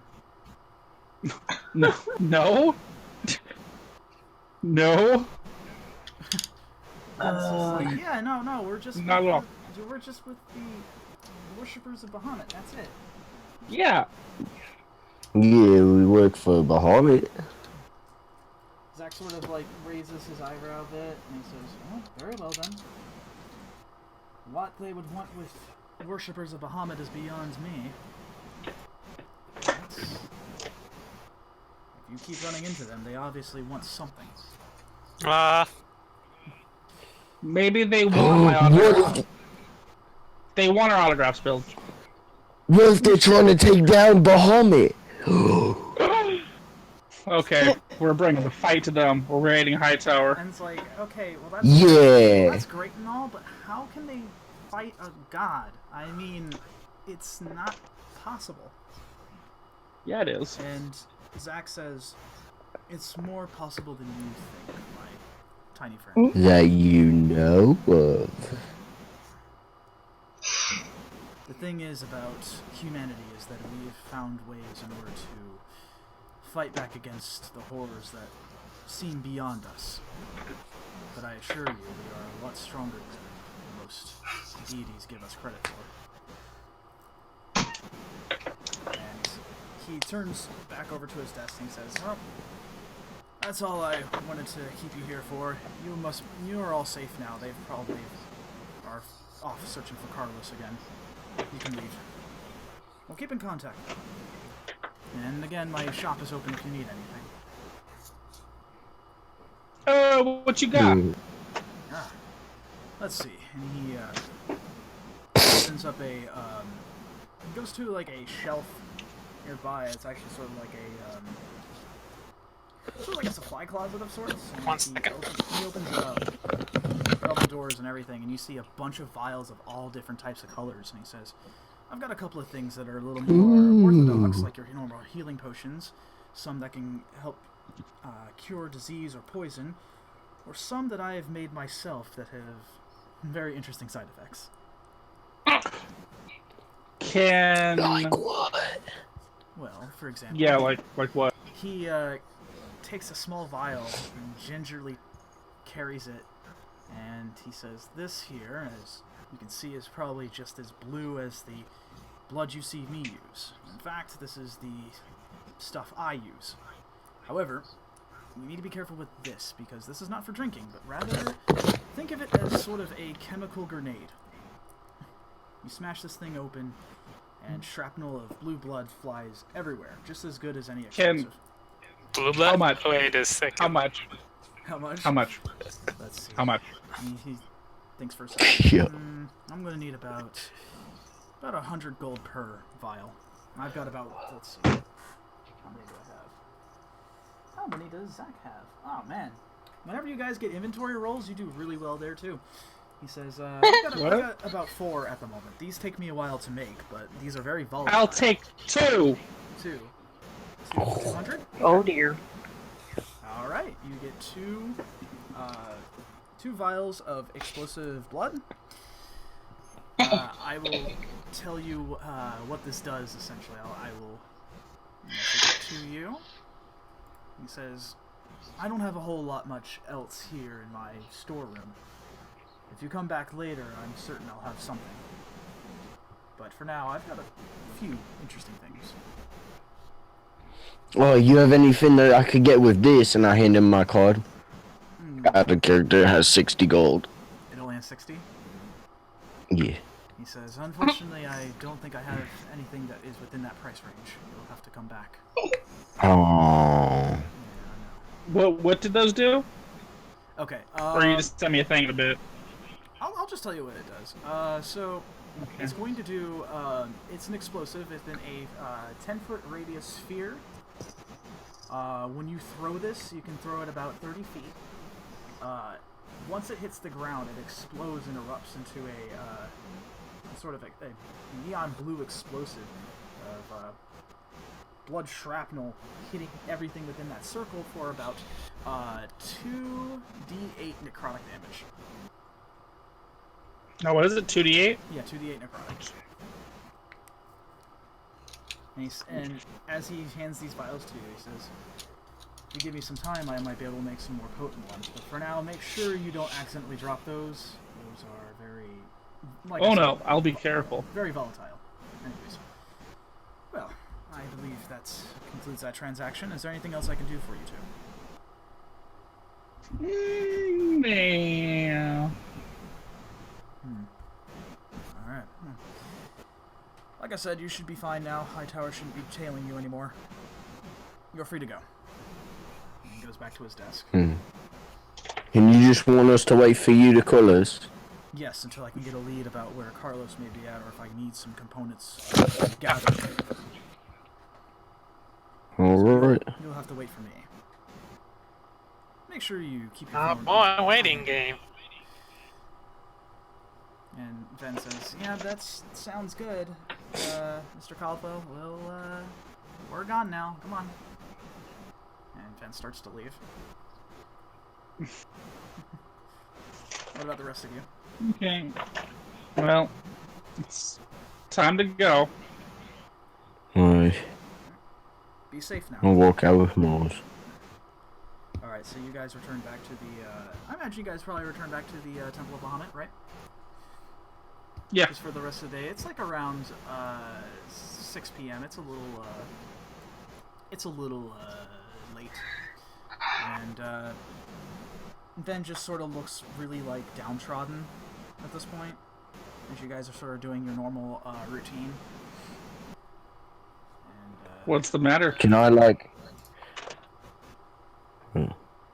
what do you want to do, Bill? I was gonna say, can I just pray about Hightower and see if I get, like, anything from behind it? Okay, you can pray to that.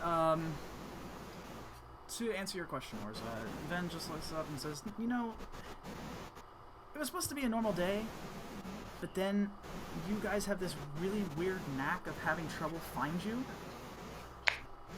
And I was hoping I was going to do well by helping you forget your dreams and whatnot, because they sounded really, disturbing. But it seems I can't do that right, so... Well, I mean, This attempt was honestly, made. Listen, I tried. It's just... well, because we went with you, we found out about these weird dudes with the masks, and now he can help us. Then sort of looks down for a second, sort of pondering, and says, wait a minute.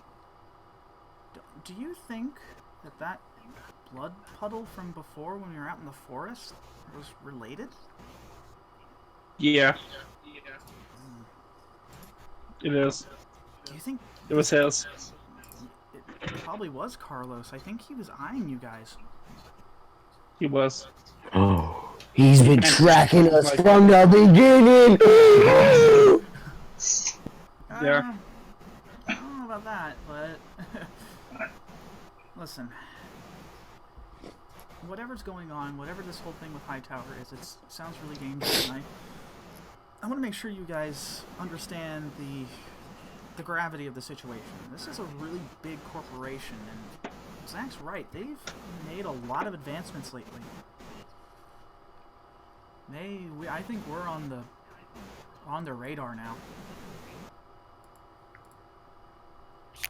If it wasn't for that one woman causing that problem.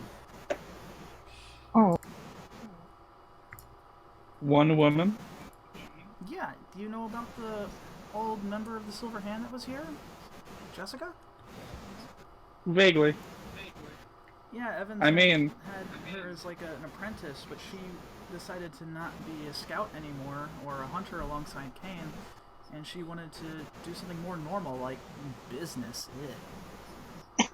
Oh, by joining the enemy and do the same thing. I see. Well, at the It all time- makes Well, sense. at the time, they weren't the enemy. They were helping with the funding for here. At least that's how I've heard it. This is what I understand. But she left. She made the conscious decision to have the shareholders leave the Silver Hand, which I don't get. Jessica and Evans were so tightly knit together. Out of curiosity, where is that place? What place? Hightower? They got a headquarters all over the place, but I think one of their main headquarters is in L.A. I see. Yeah. Why don't we just fly over there and like take them all down, and then we don't gotta worry about them no more. It's not as easy as that, Bilge. Trust me. It's imagine going into a place with tons and tons of floors with people armed to the teeth like them, with both magic, technology, and a bastardation between the two. Now that's the way to go down.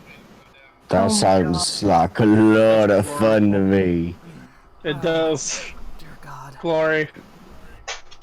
Bahamut, give me strength. Anyways, listen, no. We're not going to worry about Hightower for now. What you guys need to do is be more concerned about the artifacts. The what?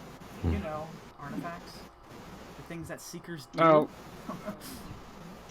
I mildly care about those. I just want to kick ass. Well, luckily for you, you get to kick ass during these missions. Listen, I'm going to go to bed early. You guys can do what you want to do. I'm going to go. So, Bill, what you want to do? Yeah, What you want to do? I wanna pray. Pray for the rest of the day? Yeah. Okay. You pray for the rest of the day, and it's very calming. Bilge, you specifically sort of reflect on what Zach said. Your spirit is tainted. However, it's a little scary to think that something about you is wrong. But when you pray to Bahamut, you have this sort of feeling that it's going to be okay. But you do feel like you need to brace yourself for some hard times. Hmm. AKA panic. Same Panic, thing no. with you, Mors. You feel the same way. You feel hopeful, but you're not sure if it's because you're a hypochondriac, but you're starting to not feel so great from all that talk. Bilge. Whoa. I'm not feeling so good. What? Again, is it the blood? Oh my god. Maybe.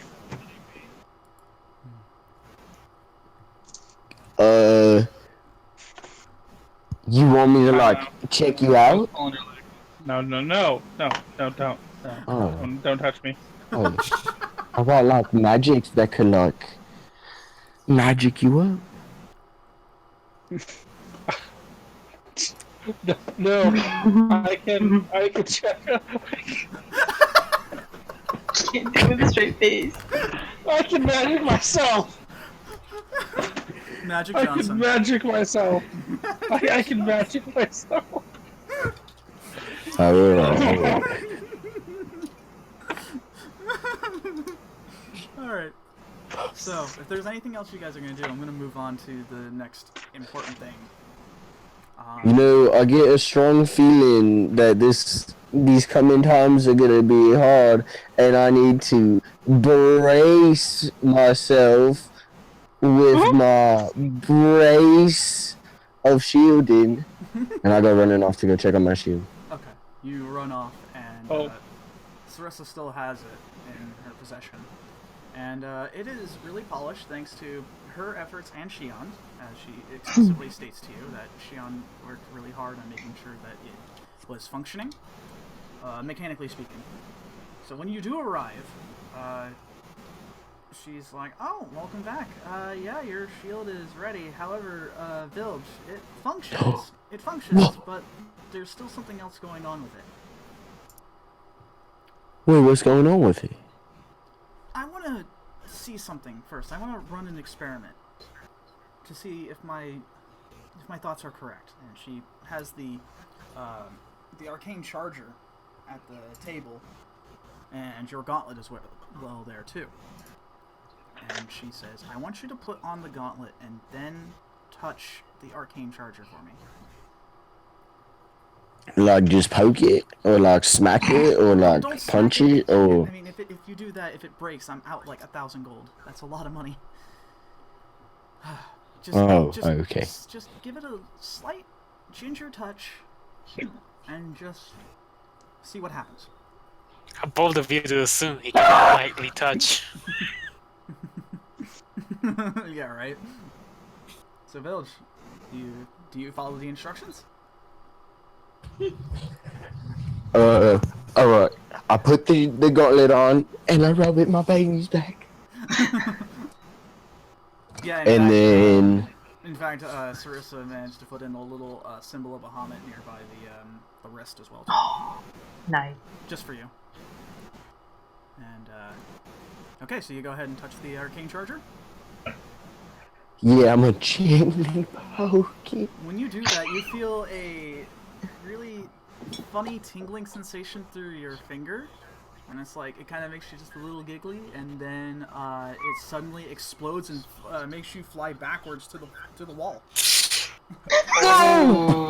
And Sister like ducks behind the desk, and then like peeks over it to see you.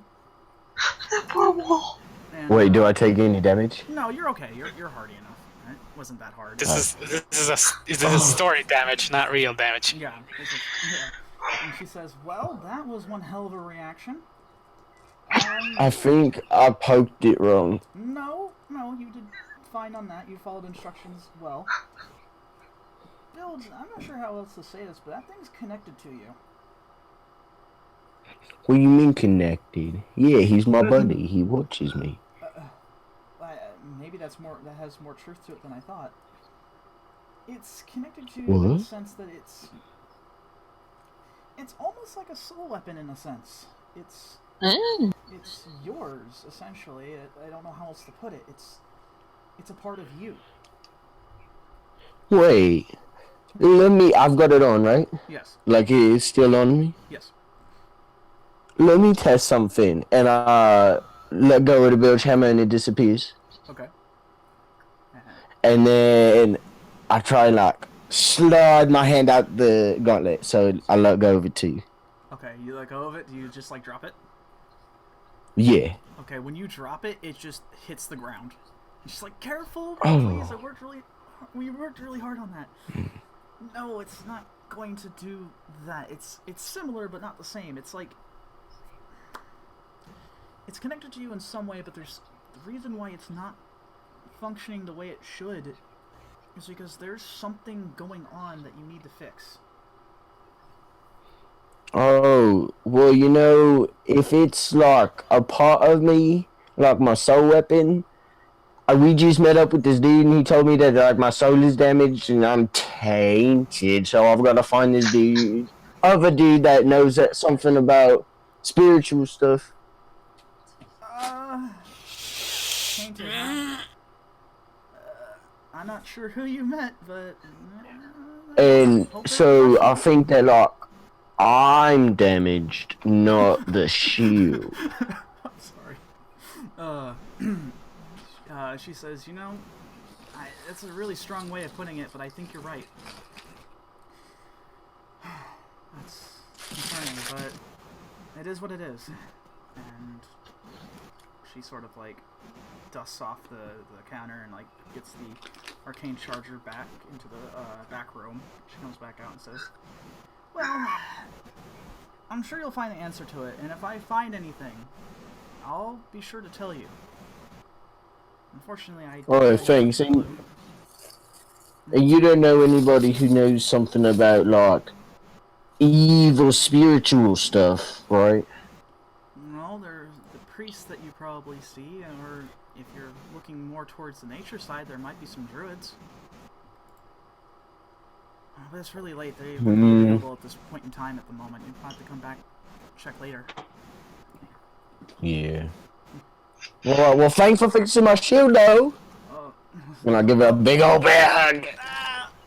Oh god, Oh my. Xian wasn't kidding. You are strong. Alright, let it go. Okay. Oh, it's a good thing I'm hardy. Alright.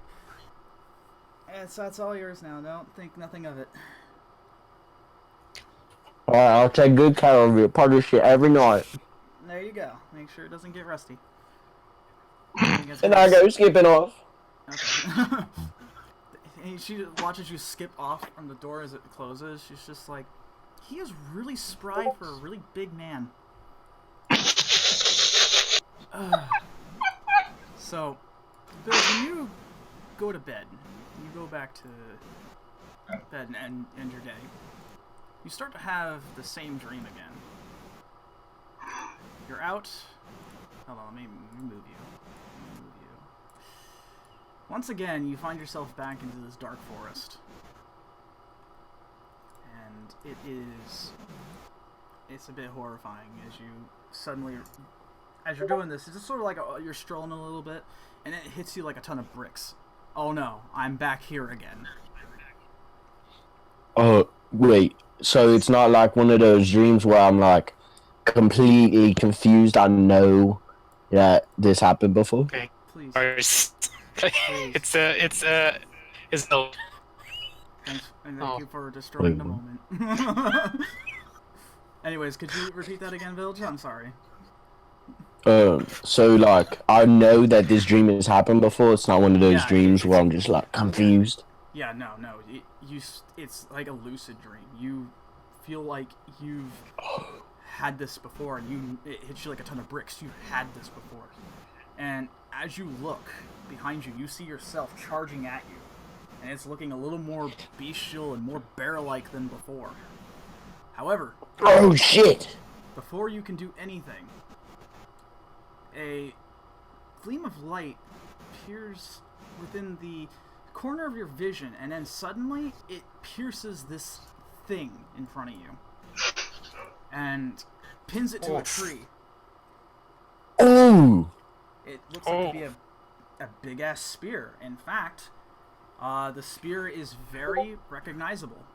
However, before you can get to it, You hear what sounds like a very loud individual with plate armor. And you look behind, you see that it, in fact, is indeed plate armor with gold and white shining brilliantly within the darkness. And he points at the being and he says, "You do not belong here. Be gone." And it sort of like snarls and hisses at him and like takes the spear out from it, pierces it to the ground, and runs off into the darkness. And Oh my god, that was crazy!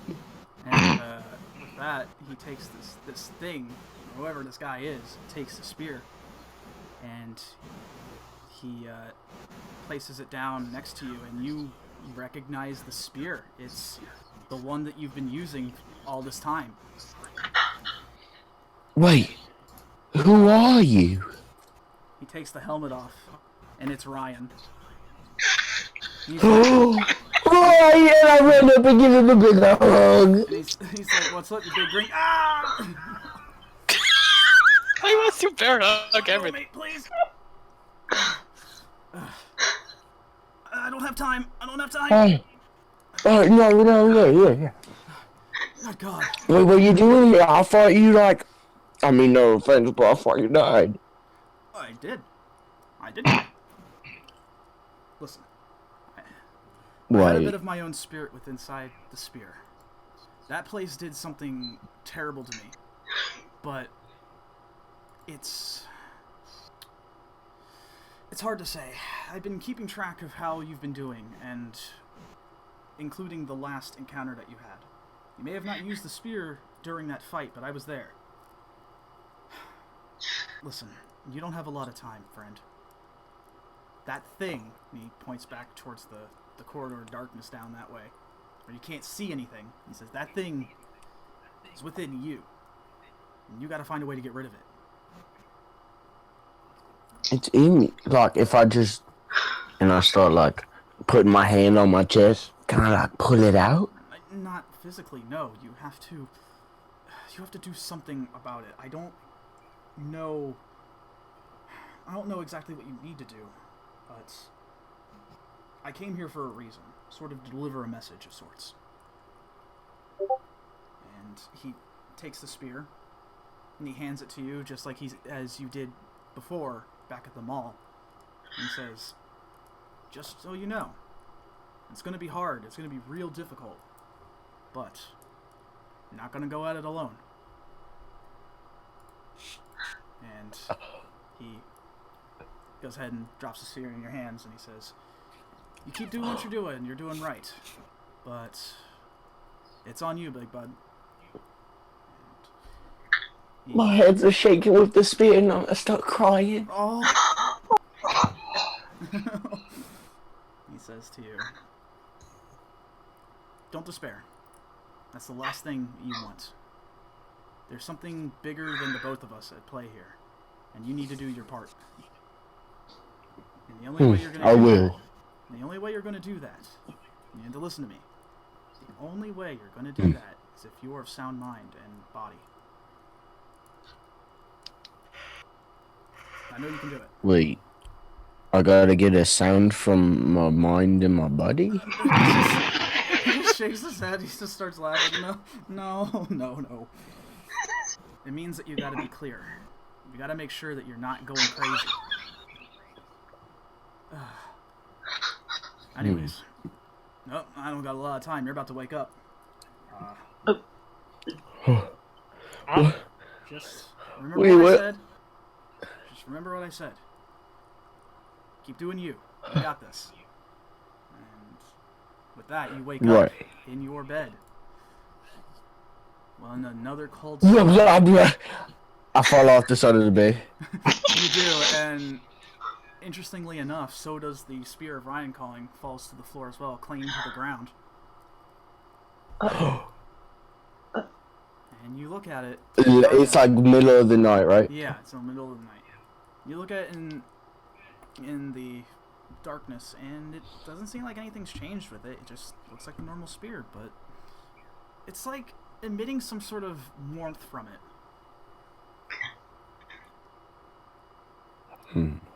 Can I summon the bilge hammer in the other hand? Yes, you do that. You know, take a moment to summon it. Then a quick flash of light appears in your hand.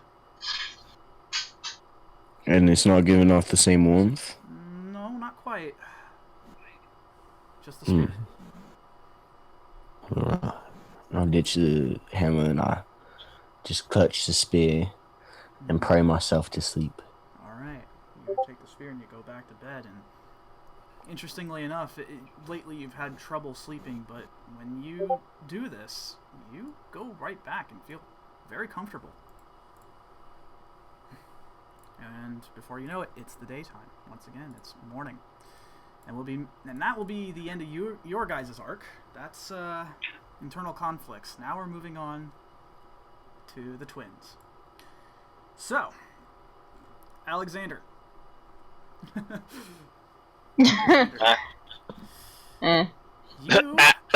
have a bit of a... It's hard to say as a date, really. It's more like a meeting you have to go to. Nope. You had planned on meeting an old friend. Very old friend. Someone who... It's the only other person that you know that does not predate your adoptive family and your sister. And you know that if you're going to be late, you are going to get an earful. So, get out of bed, do your normal routine, and you head out. Now, to help me build the lore of where this is located, it's still within the same city as where the Silver Hand is, right? Not the magic side, but the mundane, right? Yeah. Is it? Yes. That's, hey man, you helped me build the world here.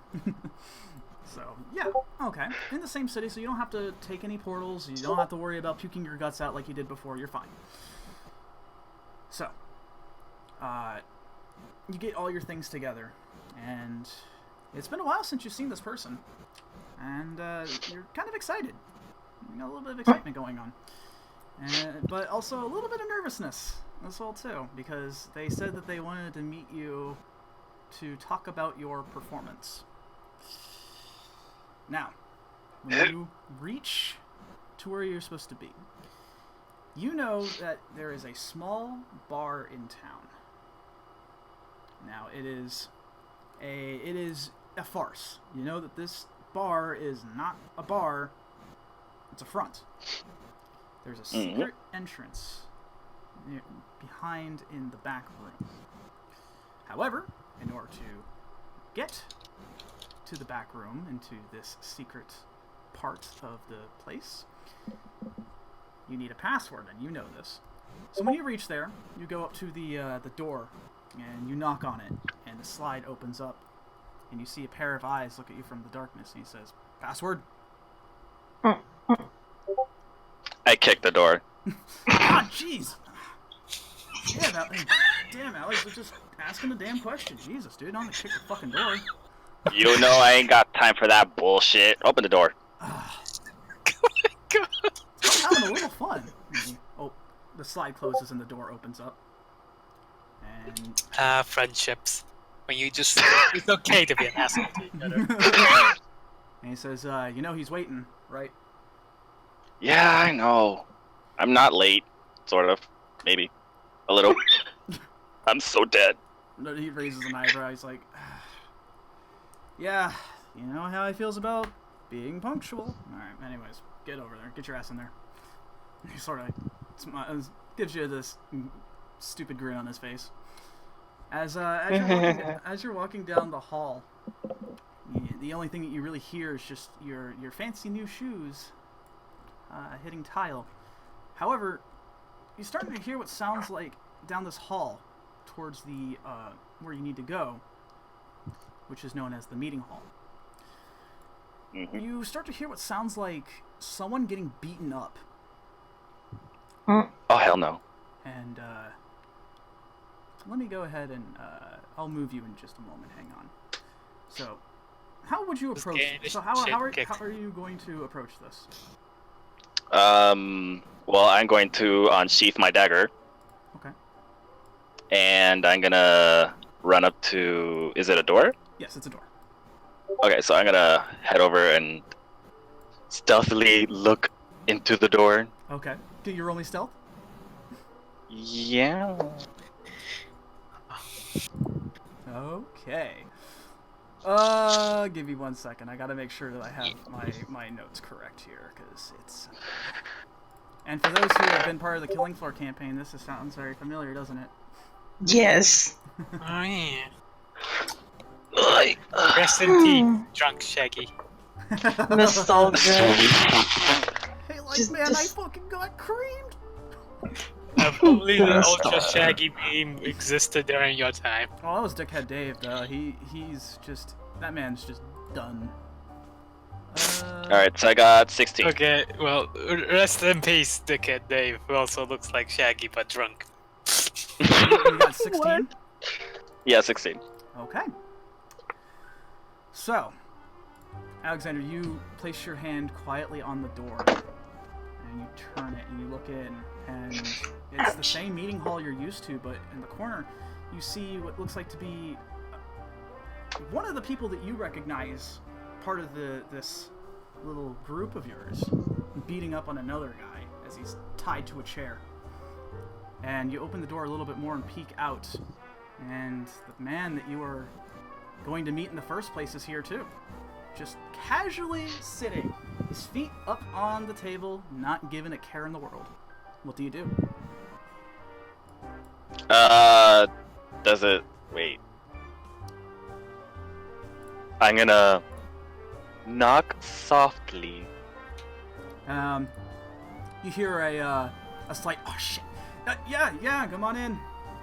And it is the man that you know.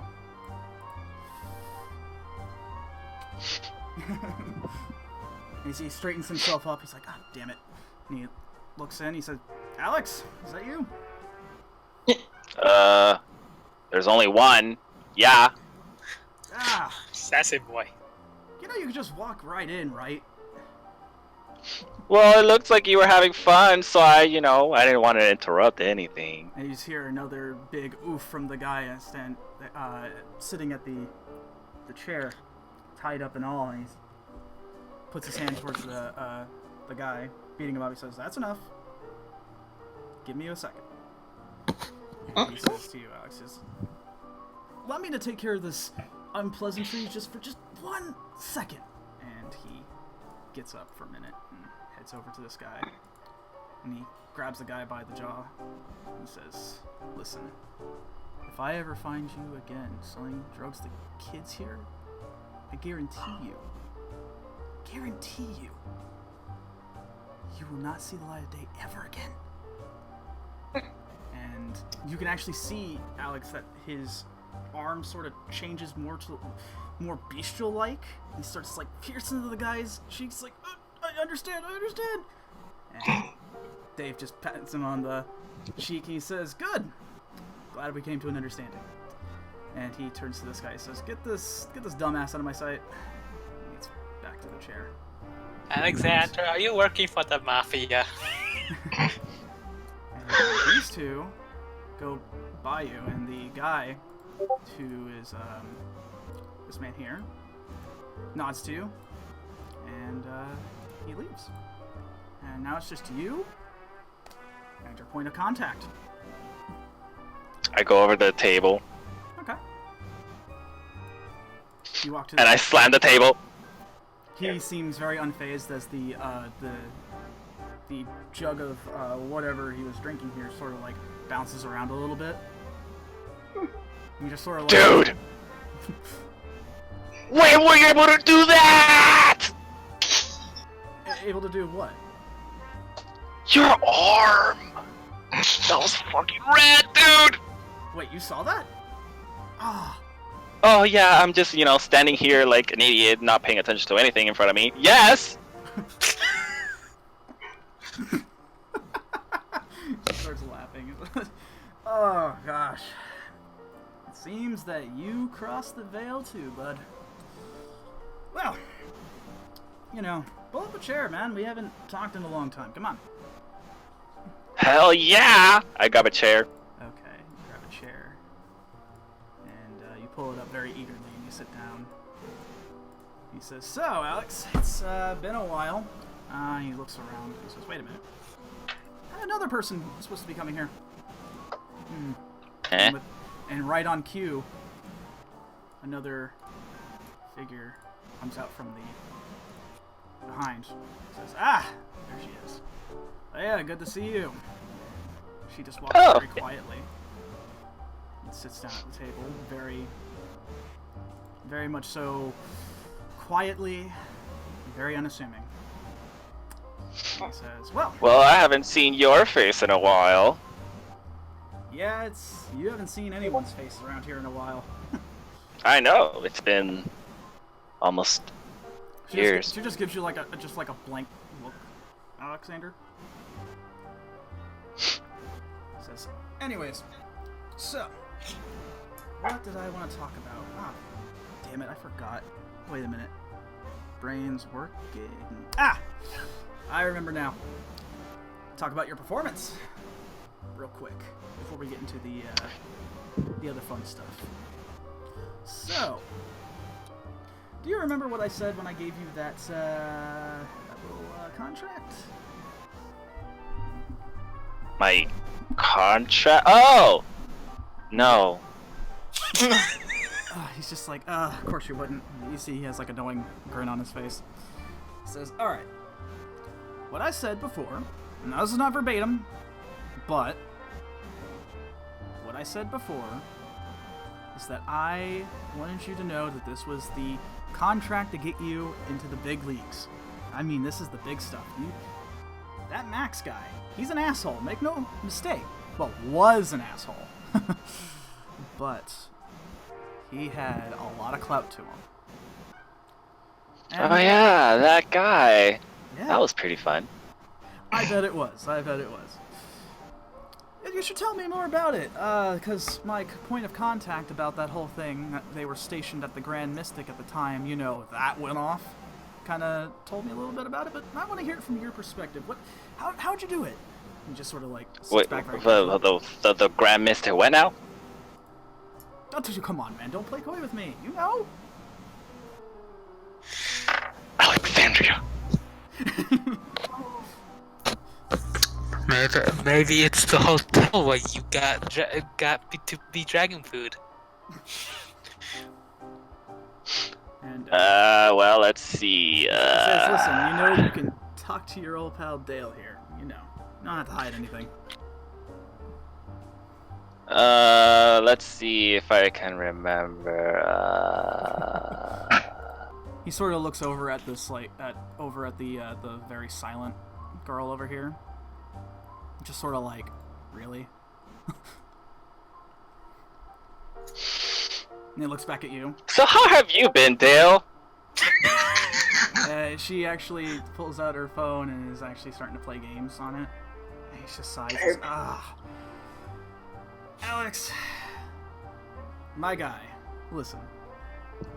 You and I both know what happened there. Let's not play this up, all right? Let's talk about this. You see, the British government over there said it was basically a terrorist attack there, right? You and I know that's both, we both know that's a load of shit, right? I guess. Alex, It wasn't me, I swear! No, it wasn't you, man. Look, I know you're capable of some crazy things. I remember all the stealing, I remember the stabbing, especially the stabbing, but I'm working on it! I know! I'm gonna get to that. But I also know, right, that you are not capable of causing a disease to go out that turns people into monsters. That is some straight up Resident Evil shit. You know that. Anyways. Yeah, it kinda was. Yeah. Pretty crazy that. Listen. I know what happened. Alright? There's an artifact of great power, yada yada yada. You've been tasked to find it. I know the story. Wait, what? How do you know about the artifacts? Hey, keep it down. No one else needs to hear this. What? You're giving me a lot of new information here. Okay, listen, this is why I wanted you to come here, so we can talk in person rather than over the phone, because I know how you get sometimes. You get really, really distracted. Right? Right. What's that supposed to mean? Exactly what it means. Anyways, so listen to me. Max has some pretty shady things going on, and we all know this. That's why I asked you to do this, because I thought you were ready. And I'm glad I was right about that. However, there was something else that I found that was very interesting about your little time there. You, he checks his phone for a second. You're right about that. And then he looks over at Leah, and he goes back to you and says, anyways. What? Don't worry about it. Listen, back on me here. Back on me. Listen. Max had some pretty crazy things going on. Stuff that he didn't want anyone else to figure out, right? That's why I asked you to take care of it. And you did! Now, to the... Sort of. No, not sort of. No. I heard what you did. And I gotta say, that's pretty damn impressive. And I didn't think you guys would... Well, I say you guys, I mean you, specifically, Alex. That... You guys be hitting the veil so soon. I was not prepared to have this talk with you, but here we are. Wait, you've been with the Veil longer than I have? You could say that, yeah. How old are you? Was a little sheepish. She says, "That's not important. Why do you need to know that?" Dude, don't ask people that Yeah, you age. can't. Whoever that mysterious voice is, you can't just ask them their age. You can't hear me. I certainly can. Now shush you. Anyways. Who are you talking to? Don't worry about it. Shut up, Alexandra. And Leia holds up her phone and says the words "Wow, rude" on it. She's like, "Yeah, see." Anyways, so here's the thing. I want to get your perspective on what happened that night. What did you do? How'd you do it? And more importantly, what did you feel during that moment? And I sway like side to side on my chair. Well, let's see. I got a hammered. Yeah, and I know was sent flying. I almost died. That was pretty great. Great! I almost lost one of my best because of that. Gotta be more careful about that. You can't stay around big, muscly dudes. Well, unless they like personally know you and you hire them, maybe. But especially when they got big hammers and they act real crazy, yeah, you know better than that. I mean, I've had experience with big guys, so like my old team. yeah. Don't remind me. Anyways, back to this. Let's see. So I almost died. Yeah. And then I felt... How should I say this without making it seem... Weird? Weird. Ah! Yeah! Beat you to it. I don't know. Just say whatever comes to mind. Listen, I'm not judgmental, you know that. He sort of kicks back You in his chair. are? I don't know what you're talking about. He's just leans back in his chair. Well, after I almost died, Yeah. I sort of felt excitement. Let's see, pleasure, because that shit really hurt. And then he like slams on the table. Dude, that's weird. No, I'm kidding. That's interesting. Listen. No, that's... No. That's... And then let's see. I mean, besides the pleasure part, I mean, the rest of that's kind of normal. But what else do you feel? I didn't feel angry. More like... I guess I felt like before my times at the slums. You know, like bloodthirsty. Ah, bloodthirsty. Yeah. That makes sense. And then I started flying, and I stabbed him through. Really? Yeah. That matches everything. He sort of thinks for a second. And he says, yeah, that sounds about right. You're not pulling my leg or nothing. And he says, How do you know all this? well, this is the fun part that I wanted to save. So, here's the thing. I already know that you were with another group trying to find this artifact. And here's the thing. I also know that you went against orders. And between you and me, I'm a little proud of that. Anyways, but aside from that, here is the big kicker. When you went against your quote-unquote boss's order to stick around, you did something pretty benevolent, and to be honest, I'm kind of proud of that. You not only saved a guy with psychic powers' life, you also saved one of our own as well, too. I did. Yeah. I made sure it was a guy you couldn't recognize, just so nothing got compromised. You know, ignorance is sort of a shield at this point, you know what I mean? No, I don't. Okay, that's good, because you don't need to know. What you do need to know, as a matter of fact, is that you did something really good. And, almost on cue, from the door opens up, and sure enough, you see the guy you recognize from the auction hall, specifically Mateo Ward, and he says, excuse me, boss, am I interrupting? And Dale says, nah, no, you're fine. You got those files that I asked for, right? Right? And Mateo's like, yes, sir. It's beyond your desk. He says, good. If there's nothing else, you can head on out now. Don't need you at the moment. He says, yes, sir. And he leaves for the door. You're hoping it was Raphael. You wish. That would have been funny. I lean in closer. Who was that? He's an informant. Much like your friend over here, and he gestures towards Leia over here. Well, yeah. She's the one that's been helping him out. Exactly. But I can't let everybody know everything, you know? Again, ignorance is a shield.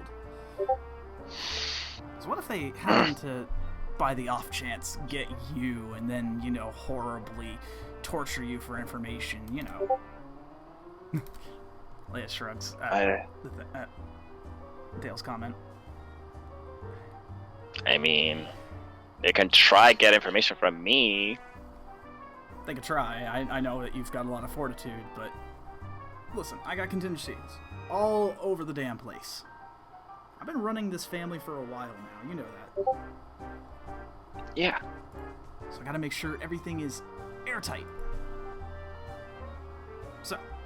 Well, of course. Who would want to know that a place is full of ex-criminals? Yeah, exactly. No one needs to know that. But the thing is, that's the important part. You know that. Ex-criminals. It's what we were. And now we're people doing, you know, good for the world. At least that's what I hope. So far, so good. With Max gone, a lot of the people who have been smuggling in items are sort of at a scramble to figure out who's the boss, who's going to get paid most, and that they're at each other's throats, so good work. So. It was nothing really. Nothing. You almost died. Don't give me that. All joking aside, there is something else I wanted to talk to you about as well, too. So Alright. He leans in closer. He says, he just like gets you. He says, yeah, get a little closer. A little closer. Okay. Why didn't you tell me you were with the silver hand? What? Wait, what? No. I don't know what you're talking about. Dude, I see you sweating right now. We've been over I'm not that. sweating. It's really hot in here. Well, you got some fancy new duds. That was really nice. How much did you pay for that kind of stuff? I didn't pay for it. I stole it. I mean, I did not steal it. I bought it. Oh, gee. Relax, bud. All right, you got me. You got me. Relax, bud. This is a good thing. This is a good thing. You're playing on 2 teams here. But you know where you really lie, right? Right. No. Well, what's with that? I thought, you know, you knew what you were doing. Did Sometimes I don't. Oh, did I make a mistake? It's just sort of, kind of teasing you about it, as you can tell. Quit making fun of me. Like face palms. It's like, yep, that's exactly what I was going for. Anyways, back to the topic at hand. Now, this is a good thing, Alex. This is a good thing, actually. The Silver Hand are very influential. Everybody beyond the Veil knows about them. And they don't know what they're about because they're so secretive. I got some inside information about that, though. Got a lot of information brokers willing to pay top dollar for that kind of information. And it was a lot out of my expenses, but I got some nice, juicy information about them. But now that you're on Isn't that stealing? That's not stealing, that's a transaction. That's stealing. That is not stealing. I don't know what you're talking about. You're stealing information. I am most certainly not. Not doing that. Anyways, I made a transaction, found out some interesting things. Found out about these artifacts and the fact that they could possibly end the world and yada yada yada and all that boring crap, you know. Here's the thing, though. Now that I know that you're an inside guy, this is perfect. And you want to know why? Why? Oh, come on. You use that big brain of yours. You got this. Is this what bilge feels like? Well, I know about bilge. Mateo was very, he seemed very scared of him.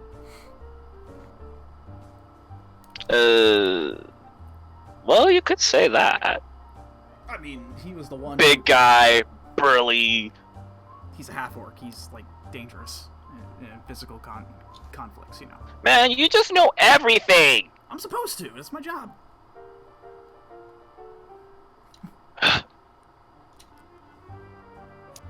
Anyhow, did you figure it out yet? I'm not spelled out. No. For you. Okay. Spelling it out for you, like a spelling bee. Alright. This is basically what I am getting at.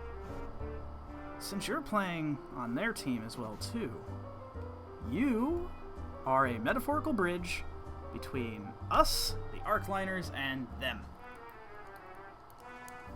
So, what does that mean? He leans over to Leia. Can you believe this? Look! I just woke up! I mean, I woke up nice and early, and I came as fast as I could. There was traffic. Traffic. You were always kind of like fashionably late, if I remember correctly. Well, you're right about fashionable. And he gets another text on his phone. He says, "Ha! Right you are again." Anyways. Why are you guys laughing? Stop it! That's all in good fun. You know that. We've been doing this for years now. Come on. Here, I thought these experiences might have thickened your skin a little bit.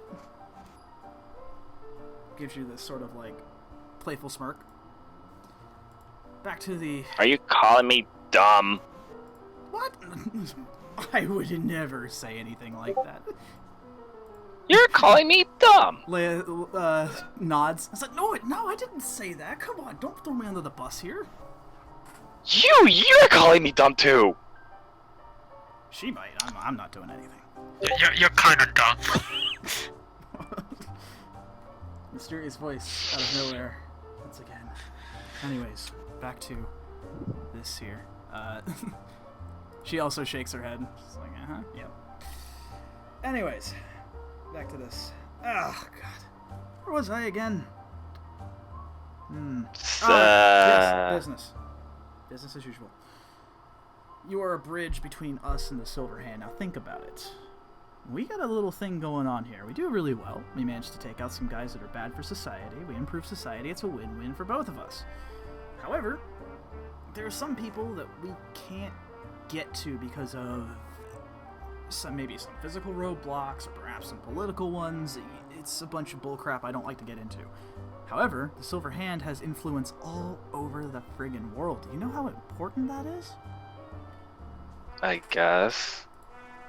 I don't expect you to know everything, but especially the specifics, but know enough to understand it's very important. Now, if we had everything going on here, we worked just as we did before, but we had the Silver Hand's resources, do you know how much crap we can get done? I suppose. You know, supposing supposing's for people who don't know what they're doing. You know. We've been over this. We've been over a lot of things, actually, now that I think about it. Oh, I got a headache. Anyways, and he goes ahead and takes a drink from his bottle. So, you see what I'm getting at? No. Ugh. Just tell him it to be straight. I want you to be sort of an ambassador for us. Go to whoever the big boss is for this big secret organization and see if you could extend the line to us. And we can be a part of the Silver Hand, and then bingo bango, we got all sorts of resources and points of contact at that point. Ugh, that requires so much talking. He sort of like looks around. He says, Alex, I'm not sure if you realize, but you are talking. Yeah, but you're forcing me to, because then you're gonna start making fun of me. I would never do that. What are you talking about, man? You're doing it again! I don't know what you're talking about. Listen, man. Listen. It's fine. I know you can do it, alright? Real talk here. Look at me. Real talk. You can do it. Just go to whoever your boss is, that boss on that end, and tell them that you want to extend sort of a partnership. We'll help them. They help us. It's a win-win. Guys, we do basically the same thing, except they subdue, we end. I'm trying to find the right words for that. I can try. I don't know if Evans would agree to a bunch of ex-criminals helping out on his cause that I still don't understand and don't trust. You don't trust him? I mean, I trust them, but I don't trust them. I don't know. I have conflictions on this. He sort of like strums his cheek for a minute and says, well, that's understandable. You don't really know what they're about necessarily. Let me think. Well, I suppose that you can at least try. I mean, no harm in trying. But if you can make something work, get some magic going on, hey, might be an extra bonus in there for you. Ooh. Alright, fine, I'll do it. That's what I like to hear. And he like leans back in his chair a little bit more. Says, anyways, so now that the business has been concluded, how the hell have you been? Oh, well, I've been doing quite fine, protecting my sister from impending doom on every corner. And, let's see, with that time I, sent her to get me some food while I was in hospital, but she ended up kidnapped by some guy named Wraith and by my arch nemesis Jess from the slums. Oh, I remember that little shit stain. I remember him. Yeah. What is he up to these days? Dead. Please. Well, he's gone. You want another please, Shane? He's not up. He's more down. 6 feet down. I'm going to strangle you. Hang on. Anyways, he says, gone? Like, gone as in took a vacation or the forever nap? More like the permanent forever nap. Oh, the highly coveted forever nap. But it wasn't me, though. I'm actually a little shocked.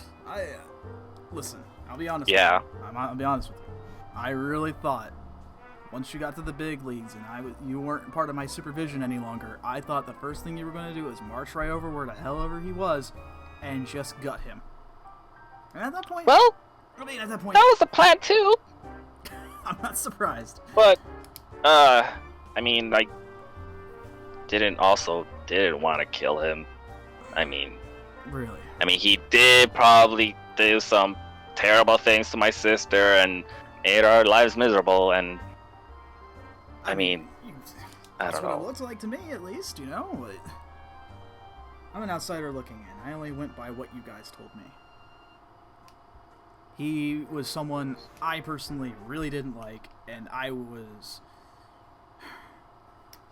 trying to figure out a way to handle him.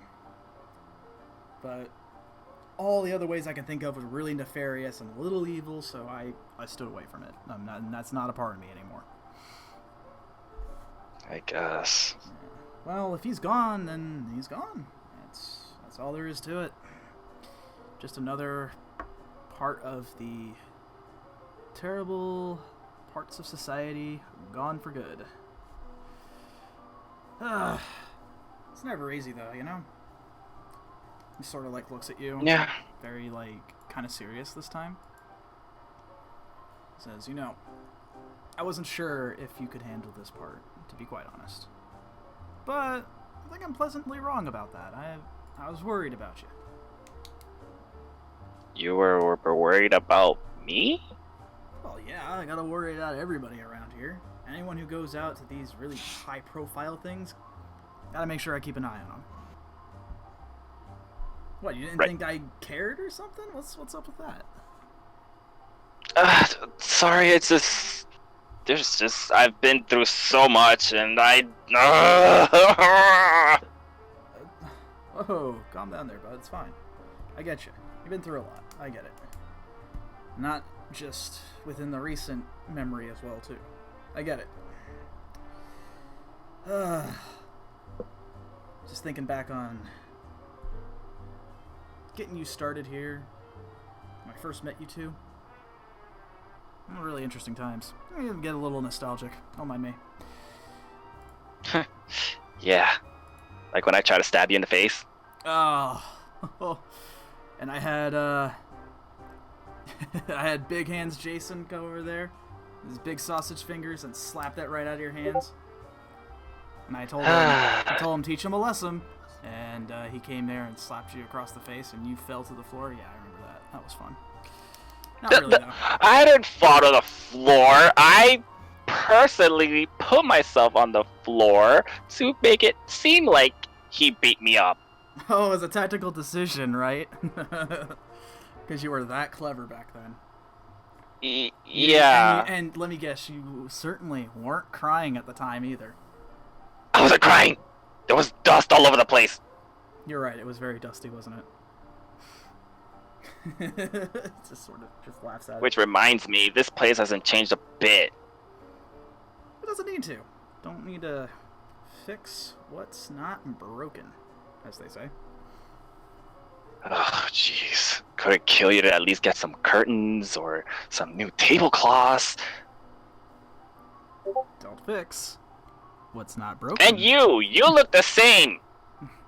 Looking over at Leia. She's just playing games at the moment, giving just like sort of a deadpan look on her face. She's like, again, don't fix what's not broken. What? The only person that sort of changed on the outward is you, Mr. Alex, Mr. Stratos. I haven't changed a bit. I'm still cute. Do you hear this? He just like leans over to Leia. You hear this, cute? Oh, I bet, man. I certainly bet. Oh no, I'm being for real here. I'm being for real. Stop laughing! You always do that! I'm sorry, I got the giggles. I just remembered something funny. That's all. That was a lot. Right. Mm. Mm-hmm. You can easily tell he's like speaking bullshit at this point. And she holds up the Leia holds up the phone to Dale and it says, "Laugh more for me, please." Okay, I got it out of my system. Okay. I can't with you two. Listen. Anyway, Yeah, we have. I actually wanted to ask you something. Oh, okay. Let's. Can I slip in the card from the fortune teller from way back when? Oh, your card slinger card or the Asimar one, or both? Both. Okay. You put down both cards on the table and you slide it over. And he sort of looks at it curiously. What was that? Well, before this all weird fantasy shit happened, Alexandria wanted to see this creepy fortune teller thing. I went along because, can't keep her by herself for so very long. Oh, no, of course not. So I went over, and I don't know, this fortune teller, she was all robed and creepy, and all this weird shit happened telling us about this races and magic and all that stuff. And I guess that's where the veil happened? Maybe you know something about this fortune teller lady?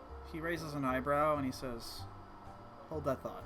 And he gets up out of his seat and he walks by towards the door and he locks it. And he turns around. What is said here, at this point in time, forward, does not leave the room. Do I make myself clear? Did I say something wrong? No. You didn't do anything wrong. No. This is just really sensitive information. Alex, he puts his casually leans on the table. My man, the world is a lot bigger than you once thought. And I mean, a lot bigger. And he goes around. He says, some can say that it's a bit too big. And he gets back into his seat and he takes a look at the cards. Some might even say it's a little hectic. But it's a bit of a fun one. So, here's the thing. I've known about the Veil for a while now. Longer than I've had you around, and your sister for that matter. I kept it a secret because I knew for a fact that you would end up in some sort of situation that you couldn't get yourself out of. You were not ready to know yet. Now, he takes a look at the cards and he says, "You said a fortune teller gave this to you, yeah?" Yeah. Huh. That's peculiar. So, yeah, and then after all this whole thing, some explosion happened, and we had to face some giant dinosaur thing, and I went to look back, and she just poof, like swoop, just out of existence. Are you sure you weren't like under any sort of narcotics when this happened? What do you mean? I'm joking. Listen. Listen. I believe you. Now, it sounds like bullshit, but I believe you. Get me? If it wasn't for the fact I knew about all this stuff happening, I would have said this was some really crazy, terrible fantasy tale you were spinning for me. But I know better, because I've seen it. What you got here, I guess, is sort of an insight into you, is what I'm guessing this is. And he takes a little closer at the cards, and he says, Asimar. That's interesting. What do you think this means, Alex? What do you think it means to you? I don't know, like that I some kind of angel or something. Angel. All joking aside, it's probably right. I knew that when you stepped into these halls with us, you're here with the Arcliners, I knew you were different, along with your sister too. And it wasn't just because of the whole thing with the pink hair and the really weird swirly thing you got going on there. No. That was not it. There was something else. There was something else I sensed, and it was concerning. I didn't know if I should say anything, but against my better judgment, I thought by keeping you in the dark until a certain time, that is, that you would live a more normal life. That's what I wanted. But you went and did crazy things that I was just sitting there like, can't believe this. And that's why What do you mean? I don't do crazy stuff. he just sort of leans in. He says, "Buddy, I know better." Okay, I've done some crazy shit. Oh, jeez. Matteo also told me about your amazing swan dive into Max. He saw the whole thing happen, by the way. You've got some interesting abilities to you, don't you? Some you're not really 100% well aware of, are you? Nope, but it's kind of cool. And I take out like one card from my hand, and it just like twirls like in circles in my hand. That's pretty neat. You can do card tricks. I know. Yeah, that's interesting because I can do some pretty crazy things myself, but I like to keep that under wraps. I don't need to use it if I don't have to. So, this is really interesting then. I didn't think I'd have this talk with you. Well, I don't really need to have a talk with you because, well, truth of the matter is you've experienced it. You've experienced more of the ugly side of the world than I'd care to admit. And you're in one piece, too, which is really impressive. Well, I mean, I don't mean to brag, but... Oh, well, you totally mean to brag. Look, joking aside, it's pretty excellent. I know about this whole thing going on with you for a while. I didn't think you were some Azamar, though. I didn't know what the hell to think at that point. When Matteo gave me that information, I was ready to call bullshit 110%. But he showed me. Well, what do you know about Asamars? I don't know much, besides the fact that they're rare, exceedingly rare, and they only seem to show up when they're needed. That's the legend that is. Whether or not that's truth or not is, I think I'm spreading exposition at this point. They're divine beings, thought to be coming from a different world altogether. You wouldn't know anything about that, would you? No, not really. That's why I'm getting all this information. I have to ask. You never know. I just wanted to know where our parents were. He just sort of looks down for a minute. Seems a little solemn. He says, "I wish I knew that too. I've been trying. Alex, you gotta understand. I have been trying. Although, I will say one thing. Something pretty interesting has happened recently." And he takes out his phone and he goes through a couple of files. And he says, "Recently, we had a bit of an interesting encounter with something or someone. I'm not sure what it was exactly. But I thought I'd show you to see if you could get a read on what it was." And he says, "This encounter involved a couple of our runners getting some information. They were attacked. Only one was left alive, and all we could get was some security footage." And he slides his phone over to you across the table. Just take a look at the video. Alright. Okay. You go ahead and take the phone and you look at the video on. You see what looks like 3 panicked people running down the hallway, and just one gets firebolted, and the other one gets a dagger straight through the head, and the other one keeps booking it. And it looks like in a hallway where you're looking at a bird's eye view, and some shadow is sort of walking closer towards the camera, and it's really dark. However, you're not really quite sure what the figure looks like until it looks up. And it's Wraith. I get up from my chair, like Whoa. pushing the chairs back. Whoa, whoa. That's him! That's him! Him? Oh, holy crap, man. Slow down. Hold on. That's Wraith! That's that Wraith guy you were talking about? Yeah! Didn't you say you, like, messed him up something good or something? What did you say? Well, that's what I thought. Well, I didn't exactly beat him up. My teammates did it, but Oh, so modest. he just vanished. Vanished. Like, turned into ash, kind of creepy, dark way, like, ugh. Holy crap, that's pretty metal. And he also tried to blow me up. That seems to be happening quite often, doesn't it? Yeah, I guess. But I took one of his daggers. Did you? Yep. Not bad. I didn't expect. I expected that of you. It's smart. Oh! What? I did not steal it, though. Shit! I said it! Damn it! Alex, what am I gonna do with you? I'll tell you what. Look! It looked really cool!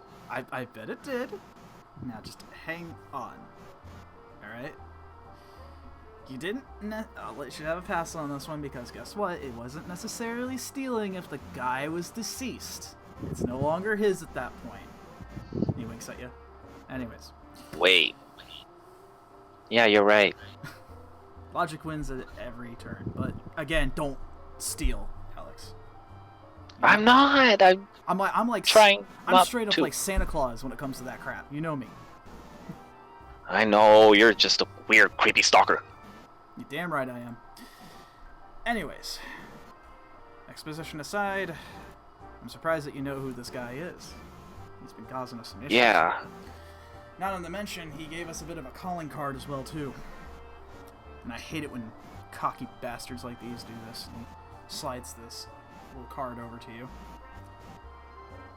Says something about some group named Apex. What the hell that means. You can take a Apex. you can take a look at it. And sure enough, it seems to be 4 symbols. You're not really able to make much out of it. They don't look like anything to you. But sure enough, you see a title known as Apex. There's 5 of them. He said, and Dale says, you know, that's a real pain in the ass, you know. You got.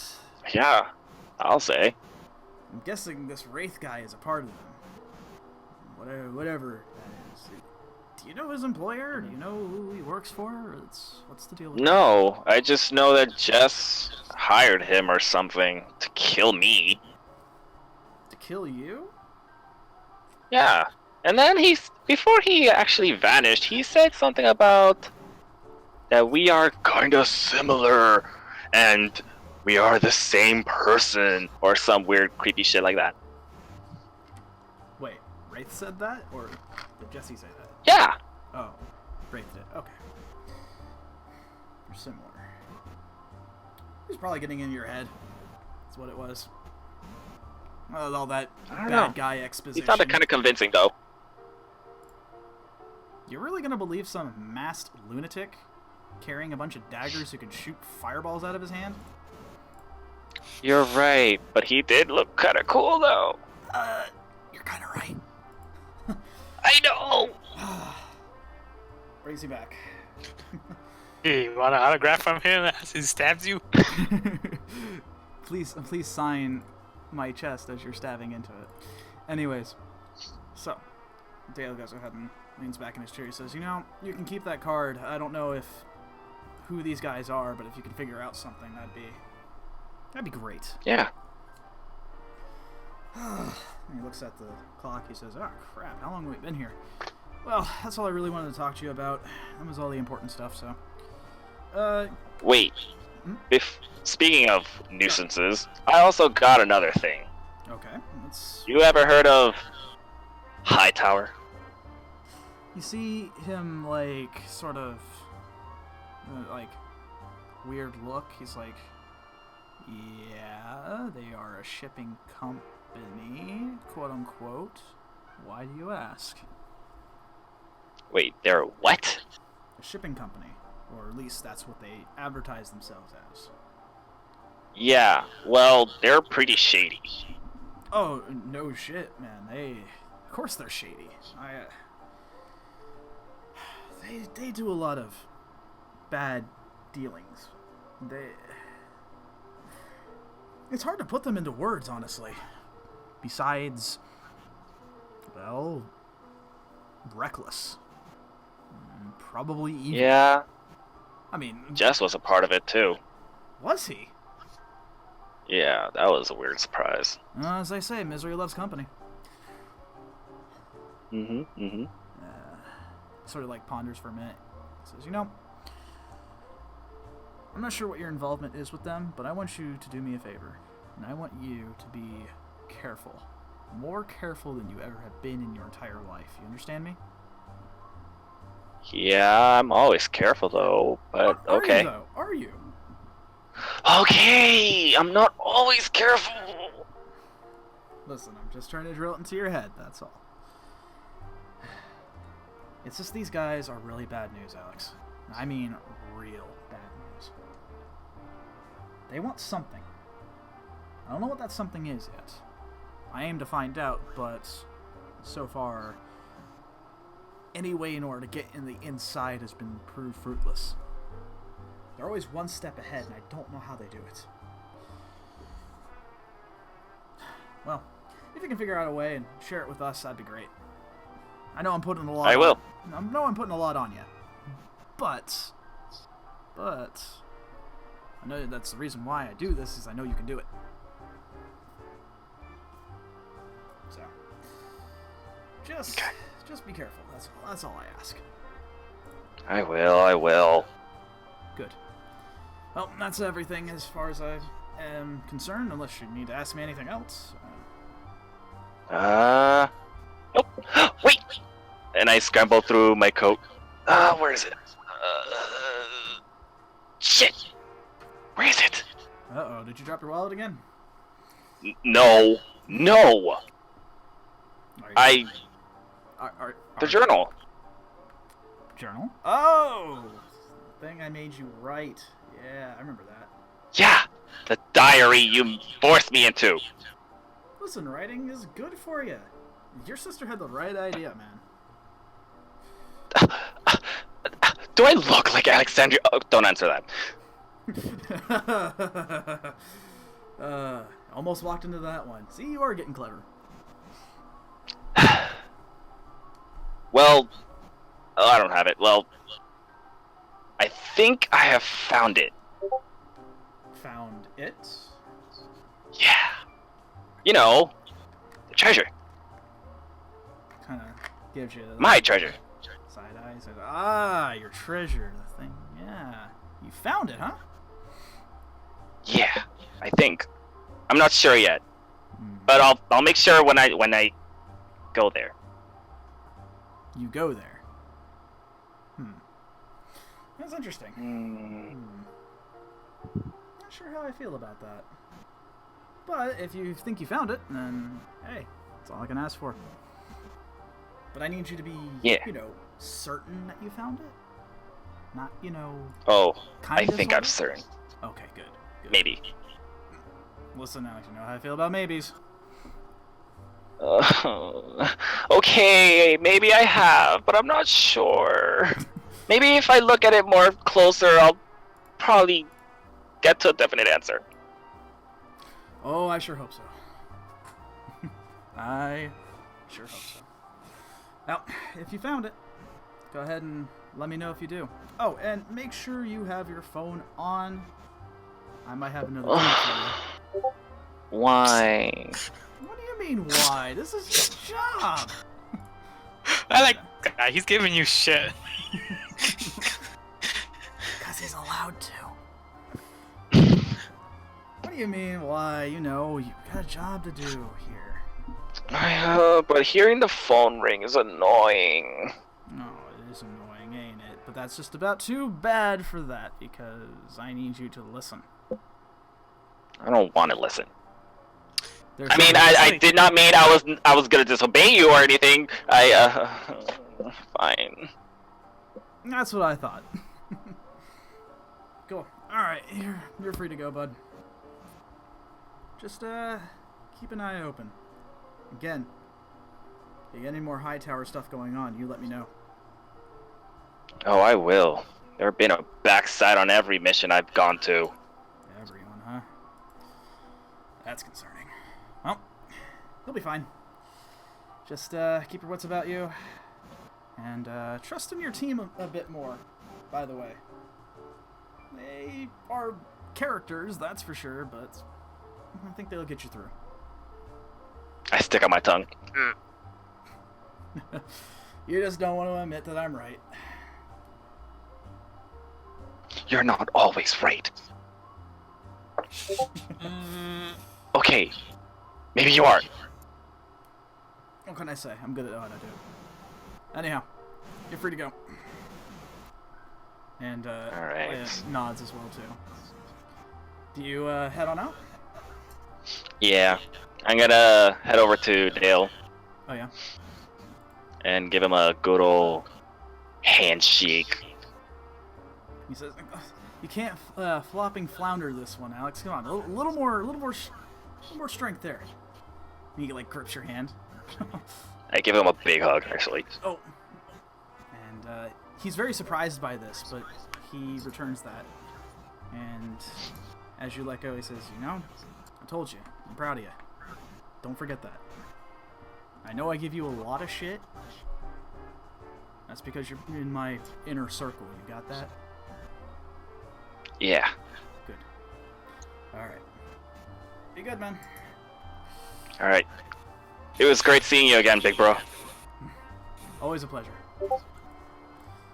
It's good seeing you again, miss. I'm gonna be texting Dale every response I make, making fun of me. She just waves at you. You're just like my sister. She sticks her tongue out. To you too. Children, please, come on. Behold, our master and says. Alright, do you head on out? Yeah, I'll head up. Okay. You go ahead and leave. You close the door behind you. Well, you unlock it first, and then you close it behind you. Dale sort of sighs, sits back in his chair, and he looks over at Leia and he says, "How much longer are we going to keep this charade up? He's got to find out eventually." As long as I can.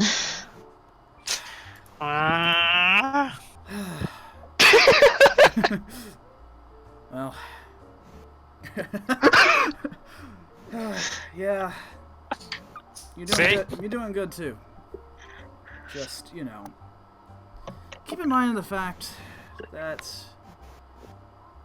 he's looking out for you, but that boy can get in some real trouble. Oh, you have no idea. I have a slight idea. Anyways, yeah, you're free to go too.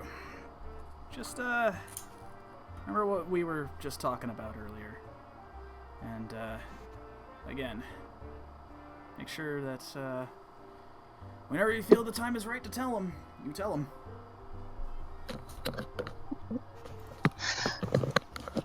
He's gonna know eventually. I mean, I guess. We had this talk from, like, day one. I told you that. He was gonna find out, but... I know. What are you afraid of, exactly? What's... I mean, he's a hothead for sure, but... What are you afraid of exactly? I'm just scared how he's going to take this. Yeah, he's got a volatile nature, that's for sure. However, I don't think he's the same person as he was those years ago. You both have grown up quite a bit. I mean, you more so than he has, but we'll keep that between us. I like to believe that.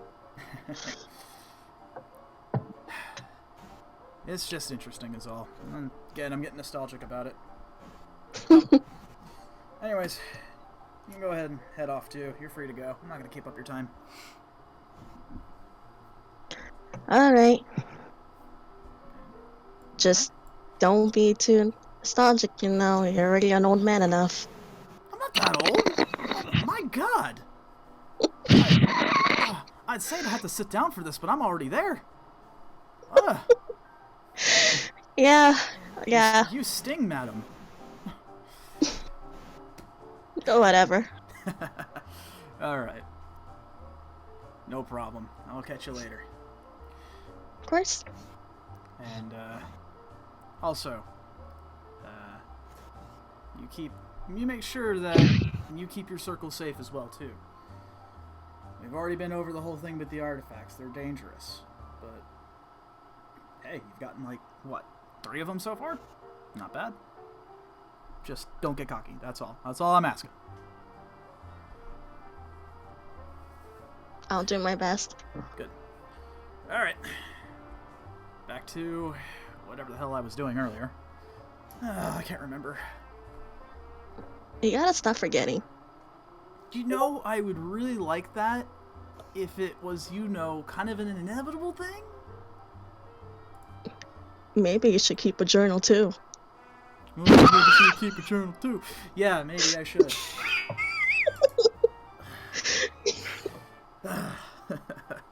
Alright, get out of here. You can't always have me help you. Bye. You say that. And as you close the door and he just sighs, he's like, it's the truth I know all too well. The scene ends here. And we move back to the barracks. Or it's midday. Everybody's out doing their thing. Give me a second here while I sort of figure out my notes here, figuring out where this crazy story takes us next. Let's see. Let me think. Okay. All of you guys sort of get a text. All of you except for, all of you do. But, Alexander does not respond. But you all get innately, you think it's because he's just being a sassy boy right now. But he, he is. Kane gets in contact with all of you, and he says, I found something really weird. I think we need to take a look at it. And see what's up. Whoa, I can hear myself. Again. Bilge.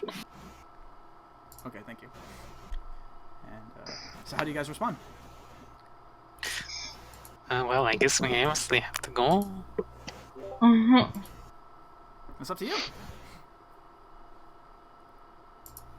Be there in Jeff. Okay. I'm not going. I'll text back. I'll be right there. Okay. All right. Oh, I can't read this.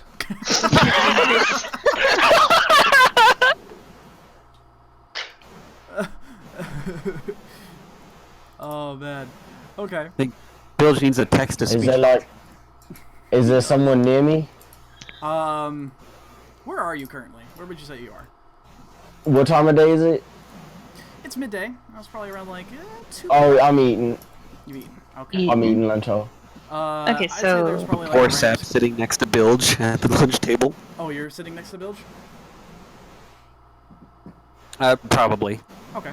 Yeah, Just so- enjoying. Yeah, Tulius is just sort of enjoying your company. And Oi, Captain. Yeah, what's up, big Do me a guy? favor. Do me a favor. Yeah, what's going on? Oi, can you tell me what this says? I can't really read this.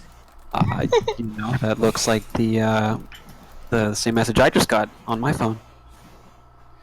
What'd you get? I think Kane found something interesting. Oh. Ooh, wait, where we gotta go?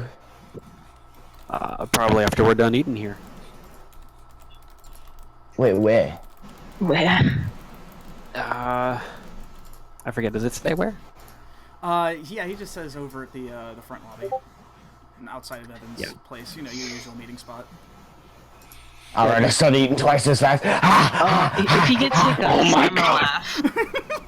If he gets hiccups, I'm gonna laugh. Just saying. Same. But she. I see. You don't nearly have as much bacon on your plate as you usually do. Oh, yeah, you know,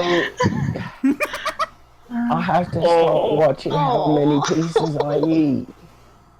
Me and Ben negotiated and I'm only allowed, this many, and I hold up both hands. I think that's probably for the best, man. What? Yo, tell me you agree with them. I mean, that's just gonna clog up your arteries. That's what they were saying about clarity or something like that. My clarity was high. I don't. It definitely does. Does cloud your judgment. I will say that. Yep. That's what bacon does. Oh, I guess it's for the best then. Cool beans. All good things in moderation, right? Right, in mediation. In meteoration. I just pat him on the shoulder. I'll see you upstairs. Alright, I started finishing my plate. Oh my god. God. Don't run it off while I'm finishing it. If he gets hiccups. Okay. Okay. So, Xian texted back telling him that he'll be on the way after he finishes up something. Tulius and Bilge are heading their way over. Alexandria, did you say you were already on your way? Okay. Jack, you said you were going to be on your way? Yep. Okay, and Morris? I ignore it for right now. Okay. Gasp. Gasp. Yeah, who would have saw that coming? So anyways, all of you make it to the front lobby outside of where Evans is. He is currently not present at the moment as he's handling something. However, Kane already kind of mentions that. He has his, what looks like to be 2 pages in his hand. He's like, there you guys are. I was wondering where everybody was. Moore's not want to answer? You know, it's not that important. It's just something really weird I found earlier. Is it Hightower again? No. I sure hope it's not, but I don't think it is. Damn. Yeah, I know. Oh. Yeah. The sword's in stasis, so we haven't gotten any more information out on this. It kind of sucks, but you know, what can you do? We're trying, though. We're trying. But interestingly, I found these pages. They look like they've been like ripped out, and they were left kind of hanging about. I'm not sure what's up. And he looks at it and says, Someone reads books the way I do. What? Wow. Turning pages out of books. Okay. I will, hold on, give me a second. Just the one with pictures on them. That's the one he rips out.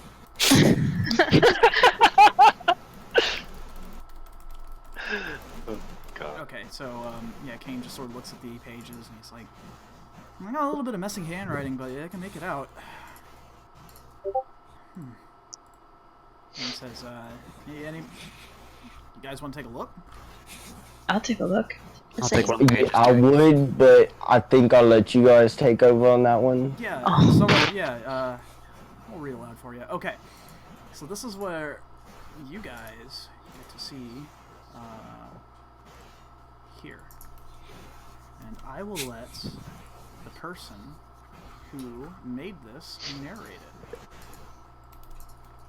Oh. Nani? Oh. I'm gonna go ahead and put it Alright. up on screen. And here we go. Alright. So it says, if this shit loads, there we go. For the love of the one who governs time, start writing things down, please. This is the 14th time I had to relocate and spend days looking for my shit because I didn't bother to write the exact locations of those damn things.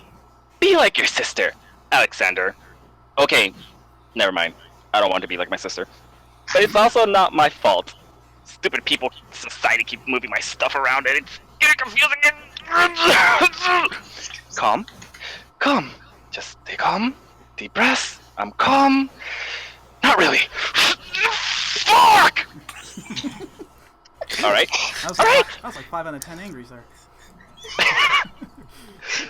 This time, I managed to find them all again. And slightly relocate them. And write all the locations on my arm with a pen I managed to jack from some dude. It's only a matter of time now before they are moved again by unknown sources. I even printed out a map. I'll check back on them every week or so. If boss reads this, I'm so dead. He will not be happy to know that I'm up to my stealing habits again. If he is reading this, hi! How are you, boss? Please pay attention to the words in caps and absolutely not at what you just previously read. Please don't kill me. I'm dead. Did Alexander write this? And Kane just sort of looks at us like, that's pretty weird. And here's the other page. And I'll go grab it real quick. Oh, there's more to this shit show. Okay. Yeah. The whole entire time I have a deadpan face. Here is Dude, she's completely invested. Holy fuck. here's the other one. This is one of those things where you just like hear his voice like ringing in the back of your head. Yeah, exactly.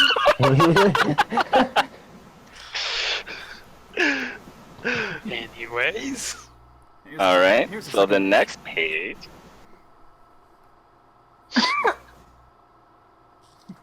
Alright, everyone sees it?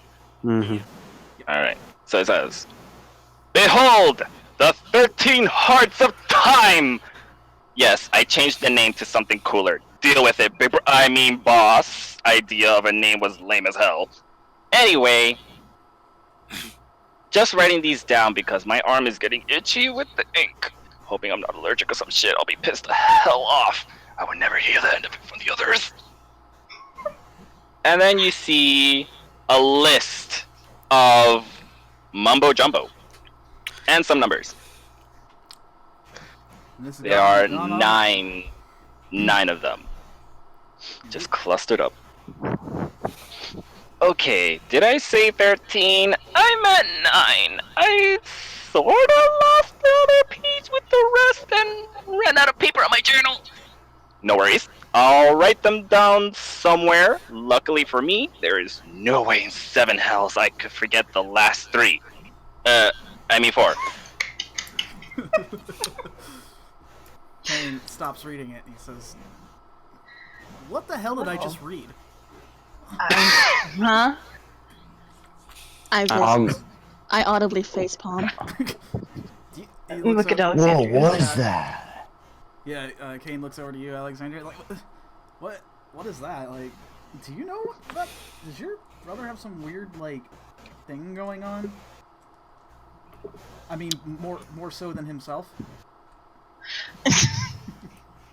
What the fuck is he doing? No comment. I wish to know that too. And he looks at the pages a little more carefully. And he says, obviously he's trying to hide something. Do you mind if I take a picture of them? Yeah, go right ahead. And he holds them out to you. And I take 1 snap each. Alright, it's got it saved. He says, obviously he's trying to hide something. But what that is, I am not entirely certain of.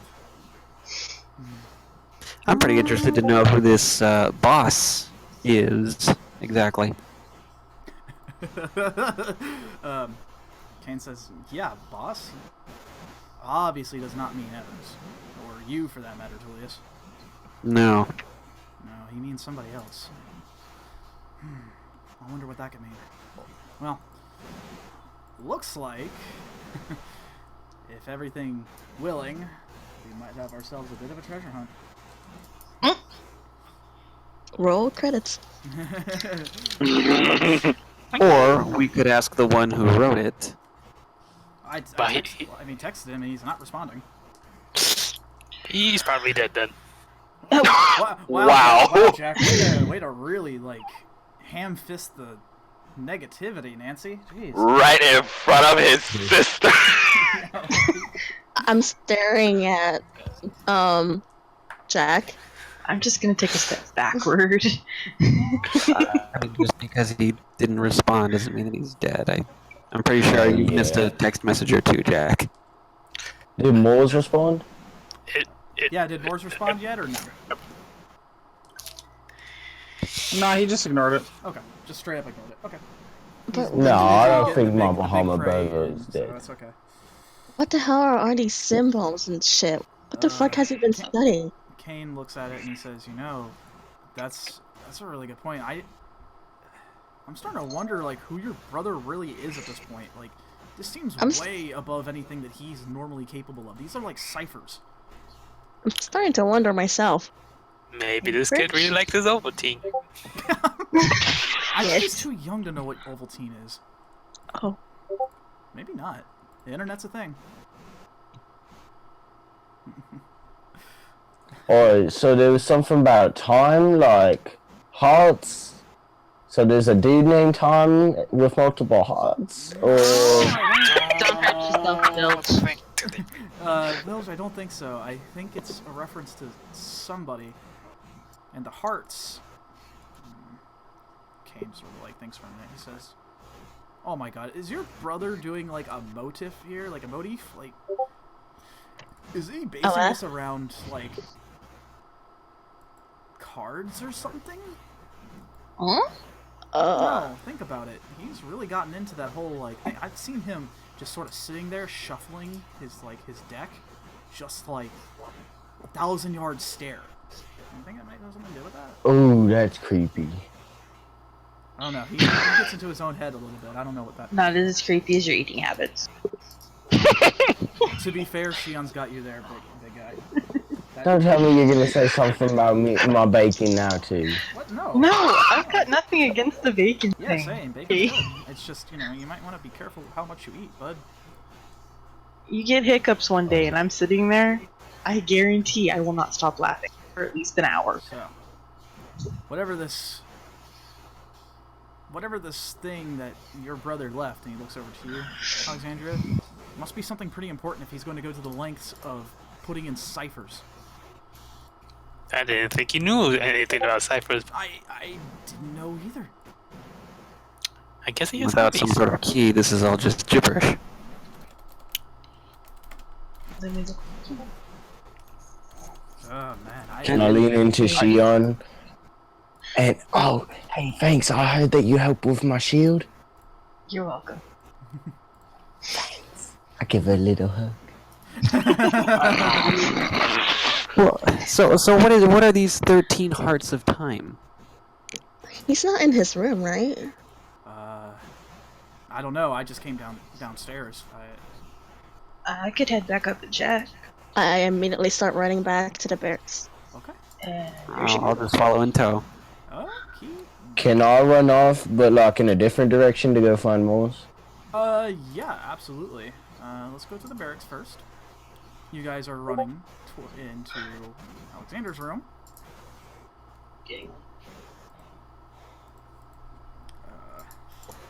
Kicks his door open. Hold on a second. Ooh. There goes the door.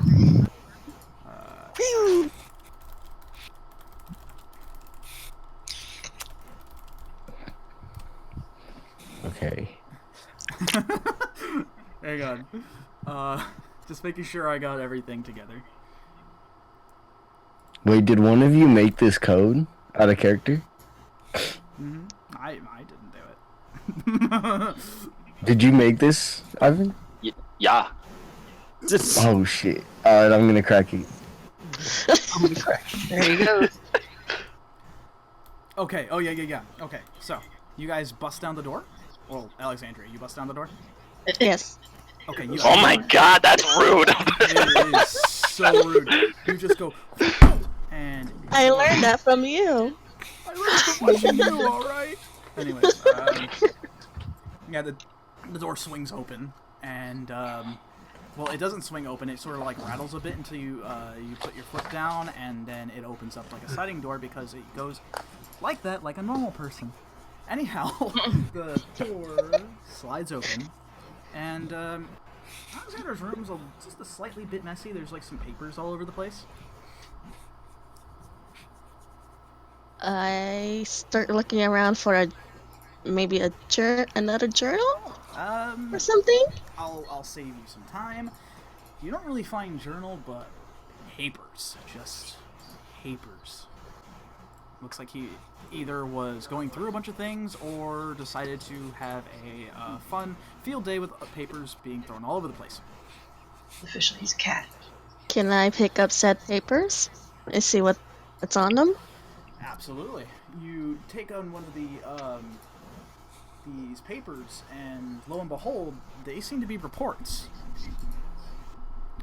And you see that there are, in fact, a bunch of different reports on targets. Assassination targets, to be exact. And with that, you see a couple of names of people you've never heard of. There's even one for a guy named Tony Twoshanks. He was a sous chef. He was, as the dossier says, he was caught doing murders after an incident where someone insulted his dish. And they even wrote it down saying the insult was, and I quote, "Your meals are fit for a god because they are burnt offerings." And, Oh wow. Oh. And with that, there's also one that's you see on that same dossier that's been stamped with something that says, you know, basically taken care of. It's null. You go through another paper, you see one about Max Bertil over at the Grand Mystic, also put in as terminated. These are all. And also, there's like a crudely drawn X on Max's face as well too on the dossier. It looks like your brother has been busy. But nothing about other papers, though. It seems that you found yourself dead end. Well, no, hang on. Are we just glossing over the fact that your brother has a hit list? Wow. Mental note. Okay, moving on. All right. What do you guys do? Huh. Let's see. Do any of these people have anything in common? Besides the fact that they're the only thing you can think of when looking through the information is that they seem to have a bit of a violent streak and that they are really terrible people. Okay. Just Huh. really just bad people. Alright then. All right. Anything else? I'm just gonna put these paper under his bed. Okay. Yeah, you just sort of slide. You just sort of gather all the papers and just sort of slide it underneath there. To the point where he can't reach it. Okay. Yeah, he's gonna All the way really back. work for it. Wow. Yeah, he's not gonna be able to reach that without really getting under there. Nice. All right. Anything? There is something else around here? Not that you can see. Where the fuck did he go? Yeah, he is not here. It's the only thing you found. That was it. Anything on his desk? On the chest, you don't really see anything. It seems to have not been in use. He hasn't stored anything or anything like that either. Hanging here are all those papers. Can I take out my phone and try to call him? Absolutely. Now that's up to Alexander if he wants to respond. Do you Nope. No. You goes. Do you just let it ring, or do you just like hit no thanks and it goes to voicemail after that? Well. That's how you going? You know what? Go ahead and call. Oh, so you're just not answering. Oh, the phone is not with me. Oh. It's not even with you. Oh boy. It's right there on the desk. Oh, okay. Yeah. Slowly turn to the desk. Yeah, you dial it in and you are like, come on, you bastard, pick up, and then you hear the ringtone. And you slowly turn around, and sure enough, it is on his desk. Alright. Are you kidding me right now? Wow. What? He doesn't even have his phone. Points at the phone on the desk. Oh boy. When I... Any possible place he could be? No. Not really. And I'm just like rubbing my temples like, calm down, calm down. You don't think it was that Wraith guy again, do you? Didn't we kill him? Well, I know we, apprehended Jesse, but I think the other guy got away. Whatever happened to him, by the way? That, Jesse guy. Don't know, don't care. Alright. Moving on again. Well, rather than sitting here twiddling our thumbs, I think we need to let Kane know what's going on and try to figure out where your brother is now. I just immediately notify Kane.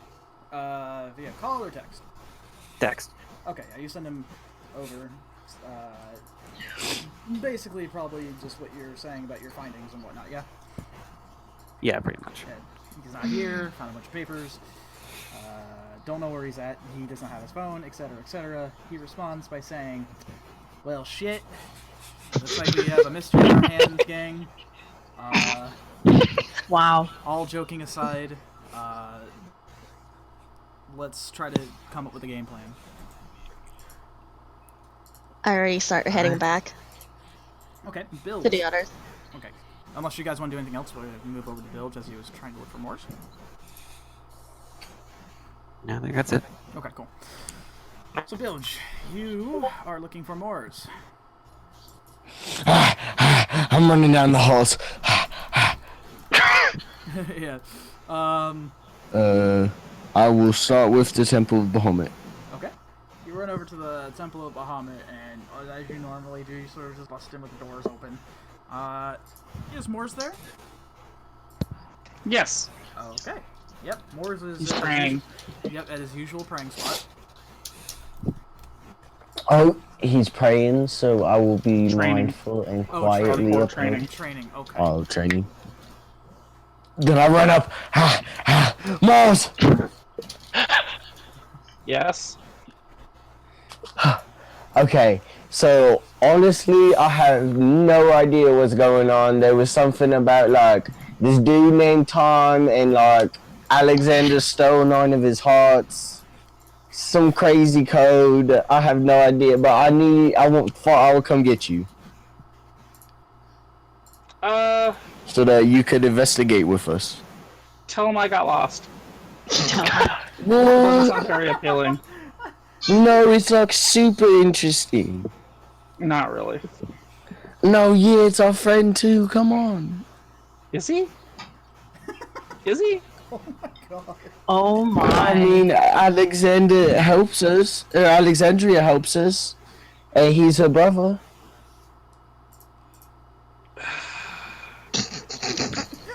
Deja vu. Yeah, right. Deja vu. Fine. I'll go. I'll ask. But this sounds boring as hell. Man. This is a waste of my time. No, it's crazy. There was something about like, I don't know if it was like 9 or like 50 hearts, but it was crazy. Uh-huh. Yeah, he was even getting them mixed up. It was so complicated. Yeah. Oh. Dear. Okay, wait. I look at my phone. Okay. Oh, Christ. Yeah. there's I'm a- gonna call Tulius. Okay. Beep, beep, beep, beep, beep. Yeah. What the hell is Bill's talking about? Yeah, so Alexander's MIA. Oh, he finally went rogue. I sure hope not. But he left behind some papers that Kane found, and they are just some nonsense. Oh. So now I'm expected to go back and decipher these? I mean, unless you can speak Wingding. Wait. Wait. If we're gonna have any other way of interpreting this. Yeah, this sounds fun and all, but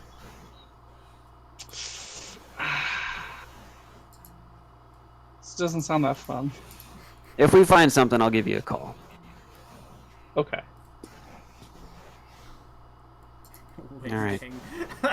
Bye-bye. Okay. So. Bilge, What I you have say? fallen and I cannot get up. What? You standing up just fine. No, I'm not. You can I go know. back and, play with the hearts and the time. Okay? What? You're not coming with us? No, when you get to World 3-6, let me know. I could probably help you on that one. Oh my gosh. Okay? There's a little clock on the top near the tree. That one will stop time temporarily, and then you'll go into an inverted zone where you can get a bunch of hearts. Okay? What are you When talking you get to about? 3-6, Wow. let me know. Was this? Hold on. Out of character. Wait a second. Is this a Castlevania reference? Mario.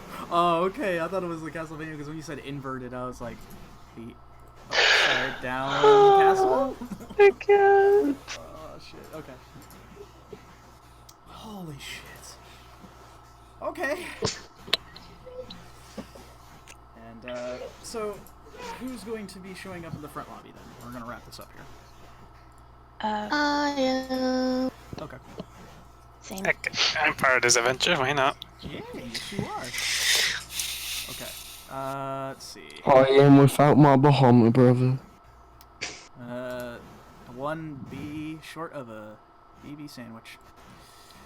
Okay. It's just Bahamut. Yep. Or bros. We'll be bros no matter where we are. Okay, so I guess Morris is not joining on this excursion. And looks back down at the papers and he says, well, let's get to cracking this thing, shall we? Unless you guys have any ideas. None whatsoever. Mic check, please. Jack, Mike. Thank you. Well, I can't even read the words that make sense, so I don't know how much help I'll be. Maybe we can figure out what the symbols mean. I mean, they must mean something. I looked I at don't them and they seem vaguely. They have a pattern to them. They almost seem Are like as these if, times things? looking at the things, I think Kane says, you know, what I'm thinking. I feel like maybe these, not timestamps, but like, numbers are here. They're locations. Perhaps addresses. Places, coordinates, something. Coordinates seem the most likely. I think so. Well, sure, but is it latitude, longitude, or is it like street numbers? Hey, Looking at the numbers, you got one that says 400, you got another one that says 1204, 601, 400, 502. However, Latitude and longitudes, it sounds like. yeah. Like here, in this one, 434, 1204 on one of them. However, there isn't another one that's added to that. I think these are a mix. That's what he says. Or, well, think about it like this. Like, he was looking for the codes. So instead of looking at the codes, what if we figure out how he was looking for the codes and we'll find out where he'll be? Bilge, please sit down before hearing. Good guy, I mean... I appreciate that, but Poor thing. I know. Yeah, there's a lot of holes into that plan, Bilge, but it was a good effort. Well, if we could have some sort of, I don't know, some sort of cipher, some key that can show us what exactly this system is. I might know what to do about that. And that's where we're gonna end for tonight. You guys are gonna be ready for a fun one next week. Yeet. Alexander, what the hell is wrong with your head right now? I'm starting to question that too. Quite a lot, I'd say, but we love him regardless. I knew he went rogue. What a mean person. So, Wow. Oh boy. so Yeah, for this is gonna one- be good. For this one, let me preface by saying this for next week. This is going to be co-DM'd by him for this duration, for this hunt. Oh. Now, here's the kicker to that. There's even things I don't even know. So, I am basically Kane at this point now. I'm in this little world with you guys. So, I hope you all are ready to have quite a fun time next week, because it is going to be crazy good. So, You know, you could say I'm actually gonna DM the next session. yes, Oh my God. Basically, I'm scared. he has more DM powers in that part than I do. So, Wow. this is gonna be fun. Oh boy. It'll Yeah, be this is fun. gonna be interesting. Yeah, so I hope you guys had a fun time with this session. There was a lot that was going on, a lot of backstory that was been shown, a new focus for our Bahamut brothers to possibly help themselves out. Got learn a little bit more about Alexander, and in a sense, his sister as well too. Got the Stratos twins going on there, and now we have a treasure hunt. So. It's going to be a fun one, I really believe it.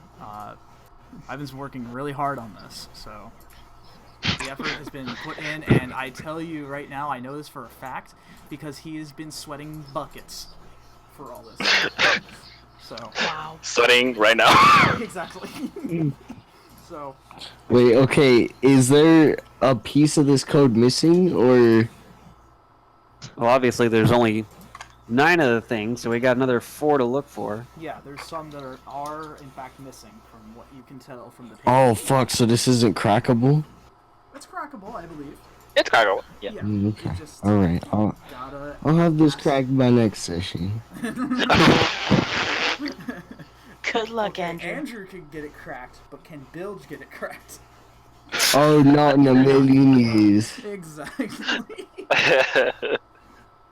However, everyone is involved in this. There is a thing for just about everybody in this. I won't reveal too much because there's even, like I said, There's stuff I do know, and there's things I don't know. So I'm in the dark in a lot of this, though. So I will be playing Kain for the duration of this, more so than I usually do.